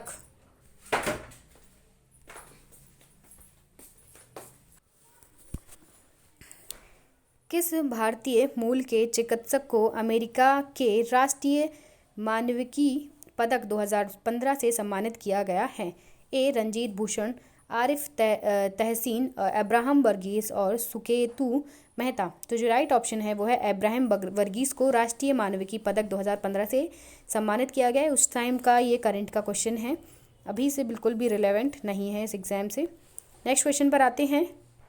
किस भारतीय अर्धसैनिक बल को पहली महिला बटालियन गठित करने का गौरव प्राप्त है? ए CISF, CRPF, BSF और ITBP। तो जो राइट ऑप्शन है CRPF को पहली महिला बटालियन को जो है वो गठित करने का गौरव प्राप्त है। ठीक है, पहली महिला बटालियन जो गठित की गई थी 1986 में की गई थी और दूसरी जो है वो 1995 में की गई दूसरी जो है वो गठित की गई थी 2011 में गठित की गई थी। ठीक है, नेक्स्ट क्वेश्चन पर आते हैं। कैलाश पर्वत लैंडस्केप संरक्षण एवं विकास पहल किन 3 देशों के मध्य सहयोग है? ए भारत, अफगानिस्तान, चीन, भारत, नेपाल, अफगानिस्तान, भारत, नेपाल, पाकिस्तान, भारत, चीन और नेपाल। तो जो राइट ऑप्शन है ऑप्शन डी राइट ऑप्शन है भारत, नेपाल और चीन के बीच में जो है वो कैलाश पर्वत लैंडस्केप संरक्षण तथा विकास पहल के लिए जो है वो समझौता किया गया है। नेक्स्ट क्वेश्चन पर आते हैं। किस निजी क्षेत्र के बैंक ने भारत में पहली बार सॉफ्टवेयर रोबोटिक्स का उपयोग किया है? ICI bank, IDBI bank, axis bank और बंधन बैंक। तो जो राइट ऑप्शन है दोस्तों वो है ICI बैंक द्वारा भारत में ये निजी पहली बैंक है जिसने सॉफ्टवेयर रोबोटिक्स का उपयोग किया है। नेक्स्ट क्वेश्चन पर आते हैं। वह वित्तीय साधन जिसके माध्यम से भारतीय कंपनियां विदेशी बाजारों से रुपए में धन जुटा सकती हैं कहलाता है? RBI बॉन्ड, गोल्ड बॉन्ड, मसाला बॉन्ड, ओवरसीज बॉन्ड। तो जो राइट ऑप्शन है दोस्तों वो है मसाला बॉन्ड के द्वारा जो है वो भारतीय कंपनियां विदेशी बाजारों से जो है वो धन इकट्ठा करती हैं या धन को जुटाती हैं। ठीक है, नेक्स्ट क्वेश्चन पर आते हैं। अंतर्राष्ट्रीय समुद्री संगठन IMO ठीक है। समुद्र में असाधारण बहादुरी के लिए पुरस्कार प्राप्त करने वाली विश्व की पहली महिला कौन है? सुनीता कृष्णन, इरोम शर्मिला, ऋचा कर और राधिका मेनन। तो जो राइट ऑप्शन है वो है ऑप्शन डी, राधिका मेनन जो है वो विश्व की पहली महिला हैं जिन्होंने समुद्र में असाधारण बहादुरी के लिए जो है वो ये पुरस्कार किस किस से प्राप्त किया है? IMO द्वारा प्राप्त किया है। ठीक है, इंटरनेशनल मरीन ऑर्गेनाइजेशन है ये। नेक्स्ट क्वेश्चन पर आते हैं। 2017 में गणतंत्र दिवस समारोह का मुख्य अतिथि कौन होंगे? उस समय का ये करंट से रिलेटेड क्वेश्चन है। ठीक है, जान लेते हैं। ये अबू धाबी के युवराज हैं जो 2017 में जो है वो मुख्य अतिथि के रूप में जो है वो शामिल हुए थे। इनका जो नाम है वो है क्राउन प्रिंस शेख मोहम्मद बिन जायद अल नहाल थे। ठीक है, 2019 में जो आए थे वो थे दक्षिण अफ्रीका के राष्ट्रपति सिरिल रामफोसा, और उसके बाद 2020 में जो है वो ब्राज़ील के राष्ट्रपति जायरे बोल्सोनारो मुख्य अतिथि के रूप में सम्मिलित हुए थे। ठीक है, 2021 में कोविड-19 के कारण कोई सम्मिलित नहीं हुआ, और 2022 में भी जो है वो कोविड-19 के कारण कोई सम्मिलित नहीं हुआ मुख्य अतिथि के रूप में। ठीक है, नेक्स्ट क्वेश्चन है, वाथुकम किस राज्य का पर्व है? उड़ीसा, तेलंगाना, गुजरात और बिहार। तो जो राइट ऑप्शन है दोस्तों, बाथुकम्ब जो है वो तेलंगाना राज्य का जो है वो राष्ट्रीय पर्व है। ठीक है, नेक्स्ट क्वेश्चन पर आते हैं। S against odds. ठीक है, आत्मकथा है ए लिएंडर पेस की, देव वर्मन की, सानिया मिर्जा की और महेश भूपति की। ठीक है, तो जो राइट ऑप्शन है वो है option C, as against odd जो है वो सानिया मिर्जा की जो है वो आत्मकथा है। नेक्स्ट क्वेश्चन पर आते हैं। 2014 में किसे पार्श्व भाषा का दर्जा दिया गया है? उड़ीसा, गुजरात, डोगरी, बांग्ला। तो जो राइट ऑप्शन है वो है उड़िया को जो है वो पार्श्व भाषा का दर्जा दिया गया है। ये काफ़ी इंपॉर्टेंट क्वेश्चन है, इसके बारे में थोड़ा सा पढ़ लेते हैं। 20 फरवरी 2014 को केंद्रीय मंत्रिमंडल ने उड़ीसा भाषा को शास्त्रीय भाषा का जो है वो दर्जा के तौर पर वर्गीकृत किया है। अब तक जो है वो 2004 में तमिल को, 2005 में संस्कृत को, और तेलुगु और कन्नड़ को 2008 में, और मलयालम को 2013 में, और 2014 में उड़िया को जो है वो शास्त्रीय भाषा का दर्जा दिया गया है। ठीक है, तो कुल जो शास्त्रीय भाषाएं हैं वो अभी तक जो है वो 6 हैं। ठीक है, एक तमिल, संस्कृत, तेलुगु, कन्नड़, मलयालम और उड़िया। ठीक है, नेक्स्ट क्वेश्चन पर आते हैं। किस वर्ष भारत प्रतिष्ठित G20 फोरम की अध्यक्षता करेगा? तो जो राइट अब उस समय के लिए जो क्वेश्चन था, 2018 में भारत द्वारा G20 की अध्यक्षता की गई थी, और अब जो अध्यक्षता की जाएगी वो 2023 में जो है वो मतलब नेक्स्ट ईयर में जो है वो भारत द्वारा G20 की अध्यक्षता की जाएगी। और 2022 में कौन अध्यक्षता कर रहा है? इंडोनेशिया अध्यक्षता कर रहा है। और 2021 में जो अध्यक्षता कर रहा है की थी जिसने, वो था इटली। और वर्तमान में जो अभी 2022 में जो G20 की अध्यक्षता करेगा वो इंडोनेशिया, और नेक्स्ट ईयर जो अध्यक्षता करेगा वो है भारत, और 2024 में जो अध्यक्षता करेगा वो है ब्राज़ील। ठीक है, याद रखना है ये। नेक्स्ट क्वेश्चन पर आते हैं। ब्रिक्स, ये ब्रिक्स से जुड़ा हुआ तीसरा क्वेश्चन है। शब्द की संरचना करने वाले ब्रिटेन के विद्वान जिम ओनील निम्न में से किस विषय से संबंधित हैं? मनोविज्ञान, समाजशास्त्र, राजनीति शास्त्र और अर्थशास्त्र। तो राइट ऑप्शन है दोस्तों, अर्थशास्त्र से संबंधित हैं ये जिम ओनील, क्योंकि इन्होंने अर्थव्यवस्था जो ब्रिक्स से दिया था, जो ब्रिक्स शब्द दिया था, उन्होंने जो 5 उभरती हुई विश्व की 5 उभरती हुई अर्थव्यवस्थाओं के रूप में उन्होंने इन्हें बताया था कि ये जो विश्व की 5 उभरती हुई अर्थव्यवस्थाएं बनने वाली हैं, जो ब्रिक की जो 5 मेंबर हैं वो। नेक्स्ट क्वेश्चन पर आते हैं।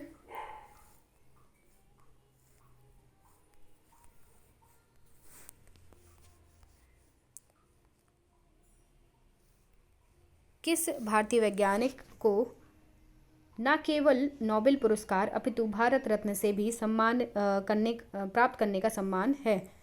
ठीक है, भारतीय रत्न प्राप्त करने का सम्मान है। Vikram Sarabhai, doctor JC Bose, CV Raman और होमी जहांगीर भाभा। तो जो राइट ऑप्शन है वो है CV रमन को जो है वो नोबेल पुरस्कार के साथ भारत रत्न भी प्राप्त है। इनको जो नोबेल पुरस्कार प्राप्त है CV रमन को, वो प्राप्त है भौतिकी के क्षेत्र में, और 1930 में इन्हें ये नोबेल प्राइज़ मिला था। ठीक है, और इसके बाद इन्हें जो है वो भारत रत्न जो है वो प्रदान किया गया है, जो भारत रत्न जो इन्हें प्रदान किया गया है वो 1954 में जो है वो भारत सरकार द्वारा प्रदान किया गया है, और 1957 में इन्हें लेनिन शांति पुरस्कार से भी सम्मानित किया गया है। ठीक है, नेक्स्ट क्वेश्चन पर आते हैं। वैदिक देवमंडल में निम्न में से कौन देवता युद्ध का देवता माना जाता है? ए वरुण, इंद्र, मित्र और अग्नि। तो जो राइट ऑप्शन है दोस्तों वो है इंद्र। ठीक है, इंद्र जो है वो युद्ध देवता के रूप में जाने जाते हैं वैदिक देवमंडल में। ठीक है, इसी के साथ हम अन्य बातें भी जान लेते हैं, जैसे इंद्र को वृत्तासुर हंता, ठीक है, वृत्तासुर अच्छा राक्षस का वध करने वाला जानते हैं। ठीक है, और पुरिंदर होता है किलों को तोड़ने वाला। ठीक है, पुरिंदर, और पुरभिति जो होता है दुर्ग या किलों को भेदने वाला, पुरभित। ठीक है, सोपाना जो होता है सोम का अत्यधिक पान करने वाला, और शतक्रांति जो होता है 100 शक्तियों का स्वामी, और मधवान होता है दानी, आदि नामों से भी जाना जाता है किसको? इंद्र को। ठीक है, नेक्स्ट क्वेश्चन पर आते हैं। मगध में नंद वंश का संस्थापक था। ठीक है, ए महापद्म नंद, धनानंद, नंदीवर्मन और महानंदित। जो राइट ऑप्शन है वो नंद वंश का जो संस्थापक हैं वो है महापद्म नंद, ऑप्शन ए राइट ऑप्शन है। ठीक है, नेक्स्ट क्वेश्चन पर आते हैं। यूनानी लेखक जस्टिन द्वारा किसे सैंड्रोकोटस कहा गया था? ठीक है, चंद्रगुप्त मौर्य, चंद्रगुप्त प्रथम, चंद्रगुप्त द्वितीय और समुद्रगुप्त। तो जो राइट ऑप्शन है वो है ऑप्शन ए, चंद्रगुप्त मौर्य को यूनानी लेखक जस्टिन द्वारा सैंड्रोकोटस जो है वो कहा गया था। नेक्स्ट क्वेश्चन पर आते हैं। निम्नलिखित स्थानों में से कौन सा स्थान पूर्व मध्यकाल में शिक्षा का केंद्र नहीं था? ठीक है, नालंदा, विक्रमशिला, तक्षशिला और उदंतपुर। ठीक है, तो जो राइट ऑप्शन है वो है तक्षशिला जो है वो पूर्व मध्यकाल में शिक्षा का केंद्र नहीं था, जबकि ये प्राचीन काल में जो है वो शिक्षा का केंद्र था तक्षशिला। बाकी जो नालंदा, विक्रमशिला और उदंतपुर हैं जो है वो पूर्व मध्यकाल में जो है वो शिक्षा के केंद्र थे। ठीक है, तक्षशिला जो है वो प्राचीन काल में जो है वो शिक्षा का केंद्र था। नेक्स्ट क्वेश्चन पर आते हैं। न्याय दर्शन के संस्थापक हैं कपिल, कणाद, गौतम और जैमिनी। तो जो राइट ऑप्शन है न्याय गौतम से संबंधित है, न्याय दर्शन जो है वो गौतम से संबंधित है। ठीक है, नेक्स्ट क्वेश्चन पर आते हैं। घोड़े की नाल के आकार की मेहराब सर्वप्रथम प्रयोग में लाई गई थी? इल्तुतमिश के मकबरे में, गयासुद्दीन तुगलक के मकबरे में, अलाई दरवाजे में और कुबत उल इस्लाम मस्जिद में। तो जो राइट ऑप्शन है अलाई दरवाजा, अलाउद्दीन खिलजी द्वारा निर्मित किया गया अलाई दरवाजा जो है वो इसी में जो है वो घोड़े की नाल के आकार की मेहराब का सर्वप्रथम प्रयोग किया गया था। ठीक है, इसका निर्माण जो है वो लाल पत्थर और संगमरमर के द्वारा किया गया था। 1311 में ये बनकर तैयार हो गई थी। नेक्स्ट क्वेश्चन बताते हैं। निम्न में से कौन सूफी संत महबूब ए इलाही के नाम से जाने जाते हैं? शेख मुहिद्दीन चिश्ती, शेख निजामुद्दीन औलिया, बाबा फरीद और शेख नसरुद्दीन चिराग ए दहलवी। ठीक है, तो जो महबूब ए इलाही के नाम से जाने जाते हैं वो हैं ऑप्शन बी निज़ामुद्दीन औलिया जो है वो निज़ामुद्दीन औलिया जो दिल्ली में स्थित है। ठीक है, इनको महबूब ए इलाही के नाम से जाना जाता है, इसी के नाम से जो है वो फेमस है, महबूब ए इलाही। नेक्स्ट क्वेश्चन पर आते हैं। सुल्तान जिससे बढ़कर भू राजस्व का उपज 50% कर दिया वह था? मोहम्मद बिन तुगलक, अलाउद्दीन खिलजी, फिरोज तुगलक और बलबन। तो जो राइट ऑप्शन है दोस्तों वो ए और बी दोनों हैं, क्योंकि दोनों के द्वारा जो है वो कर को 1/2 कर दिया गया था। लेकिन उत्तराखंड PCS द्वारा जो माना गया ऑप्शन है वो है मोहम्मद बिन तुगलक। ठीक है, तो मोहम्मद बिन तुगलक द्वारा जो है वो राजस्व जो उपज का जो भूमि कर लिया गया था, जो भूमि कर लगाया गया था वो 1/2 अर्थात 50% लगाया गया था। नेक्स्ट क्वेश्चन पर आते हैं। निम्नलिखित इमारतों में से कौन सी इमारत शान फतेहपुर कही जाती है? बुलंद दरवाज़ा, सरकीतुल्ला सुल्ताना का महल, जामा मस्जिद और शहजादी अंबर का महल। ठीक है, तो जो राइट ऑप्शन है वो है जामा मस्जिद, इसे शान फतेहपुर कहा जाता है। ठीक है, सम्राट अकबर द्वारा बसाए गए फतेहपुर सीकरी में जो है वो ये स्थित है। इसको 1986 में यूनेस्को की विश्व धरोहर सूची में जो है वो फतेहपुर सीकरी को जो है वो शामिल किया गया है। उत्तर प्रदेश में फतेहपुर सीकरी 17 1571 से 1585 में मुग़ल साम्राज्य की जो है वो राजधानी भी रही है। फतेहपुर सीकरी में जो निम्नलिखित इमारतें हैं जो अकबर द्वारा निर्मित की गई हैं, एक बार देख लेते हैं। जामा मस्जिद, बुलंद दरवाज़ा और पंच महल, शेख सलीम चिश्ती का मकबरा आदि स्थित हैं। ठीक है, जामा मस्जिद को शान ए फतेहपुर, जामा मस्जिद को जो है वो शान ए फतेहपुर या शान ए सीकरी, सीकरी भी कहा जाता है। ठीक है, शान ए सीकरी या शान ए फतेहपुर किसको कहते हैं? जामा मस्जिद को। नेक्स्ट क्वेश्चन पर आते हैं। तबकात ए अकबरी किसने लिखी थी? अबुल फजल अब्दुल कादर बदायूनी, अब्बास खान सारवानी और निज़ामुद्दीन अहमद। तो जो राइट ऑप्शन है वो है निज़ामुद्दीन अहमद के द्वारा तबकात ए अकबरी जो है वो लिखी गई है। ठीक है, तबकात ए अकबरी को जो है वो तारीख़ निज़ामी भी कहते हैं। ठीक है, याद रखना है, तबकात ए अकबरी को तारीख़ निज़ामी भी कहते हैं। अगर क्वेश्चन आ जाता है कि तारीख़ निज़ामी किसके द्वारा लिखी गई है, तो वो भी ख्वाजा नियामुद्दीन अहमद के द्वारा लिखी गई है। नेक्स्ट क्वेश्चन पर आते हैं। किस सिख गुरु के द्वारा सिखों का खालसा रूपांतरण किया गया था? गुरु तेज बहादुर, गुरु अर्जुन, गुरु गोविंद सिंह, गुरु नानक देव। तो जो राइट ऑप्शन है वो है गुरु गोविंद सिंह, जो सिखों के 10वें गुरु हैं। इनके द्वारा जो है वो सिखों का खालसा में रूपांतरण किया गया था। ठीक है, नेक्स्ट क्वेश्चन पर आते हैं। निम्नलिखित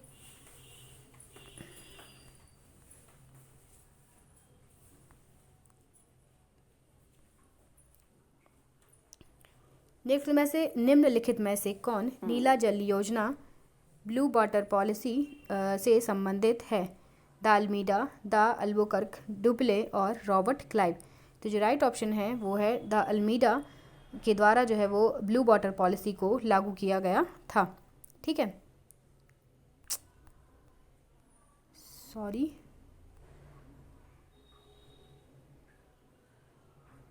इसके बाद हम आते हैं नेक्स्ट क्वेश्चन पर। उस फ्रांसीसी सेनापति का नाम बताएं जो 1760 में वॉन्डिवोर्स के युद्ध में पराजित हुआ था। ठीक है, तो ऑप्शन ए काउंट लाली, फ्रांसीसी मार्टिन, ड्यूप्ले और उपयुक्त में से कोई नहीं। तो जो राइट ऑप्शन है वो जो वॉन्डिवोर्स की लड़ाई में सम्मिलित युद्ध में जो पराजित हुआ था वो था काउंट लाली, जो है वो फ्रांसीसी सेनापति था जो वॉन्डिवोर्स के युद्ध में, जो वॉन्डिवोर्स युद्ध अंग्रेज और फ्रांसीसियों के बीच में हुआ था, उसमें जो है वो पराजित हुआ था। ठीक है, नेक्स्ट क्वेश्चन पर आते हैं। ये जो काफ़ी इंपॉर्टेंट जो है युद्ध हैं इनके बारे में एक बार देख लेते हैं। अंबर युद्ध जो है वो 1749 में हुआ था। ठीक है, उसके बाद प्लासी का युद्ध जो है वो 1757 में अंग्रेज और बंगाल के नवाब सिराजुद्दौला के मध्य हुआ था। ठीक है, वॉन्डिवोर्स की लड़ाई जनवरी 1760 ईस्वी में अंग्रेजियों और फ्रांसीसियों के मध्य में हुई थी, जिसका नेतृत्व जो है वो अंग्रेजियों में जो नेतृत्व किया था आयरकुट ने। ठीक है, और फ्रांसीसी सेनापति जो था वो काउंट डी लाली था। नेक्स्ट है बक्सर का युद्ध, बहुत इंपॉर्टेंट है ये। 1764 में 1764 ईस्वी में मीर कासिम और अवध के नवाब सिराजुद्दौला और मुगल सम्राट शाह आलम द्वितीय के बीच में हुआ था। इसके बाद जो हुई थी इलाहाबाद की संधि हुई थी 1765 में। नेक्स्ट क्वेश्चन पर आते हैं। ब्रिटिश सांसद निम्न में किस अधिनियम ने भारत में व्यापार पर ईस्ट इंडिया कंपनी के अधिकार को समाप्त किया था? तो option A Rowlatt Act, Regulating Act, Pitts India Act, 1813 का चार्टर एक्ट और उपयुक्त में से कोई नहीं। तो जो राइट ऑप्शन है दोस्तों वो है 1813 के चार्टर एक्ट के द्वारा जो है वो कंपनी का जो है वो भारत में व्यापार पर एक अधिकार को समाप्त किया था, और चाय और चीन के व्यापार को जो है वो छोड़ करके। ठीक है, चाय और चीन के व्यापार को छोड़ करके भारत में जो है वो कंपनी, जो ब्रिटिश इंडिया कंपनी थी, उसके एक अधिकार को समाप्त कर दिया गया था। और चाय और चीन के व्यापार को जो है वो 1833 के एक्ट के द्वारा जो है वो, जो 1833 का अधिनियम आया था उसके द्वारा चाय और चीन के व्यापार का भी एक अधिकार जो है वो ईस्ट इंडिया कंपनी का समाप्त हो गया था। लास्ट क्वेश्चन देखते हैं। दक्षिण भारत में सिंचाई व्यवस्था का अग्रदूत किसे माना जाता है? Sir Arthur Cotton, colonel Baird Smith, lieutenant Blane और कर्नल रॉबर्ट स्मिथ। तो जो राइट ऑप्शन है वो है सर आयर कॉटन, जो है वो दक्षिण भारत में सिंचाई व्यवस्था का अग्रदूत माना जाता है इन्हें। ठीक है, थैंक यू फॉर वॉचिंग। अगर आपको हमारे द्वारा दिए क्वेश्चन अच्छे लगे हों तो चैनल को लाइक कीजिए, शेयर कीजिए और सब्सक्राइब कीजिए।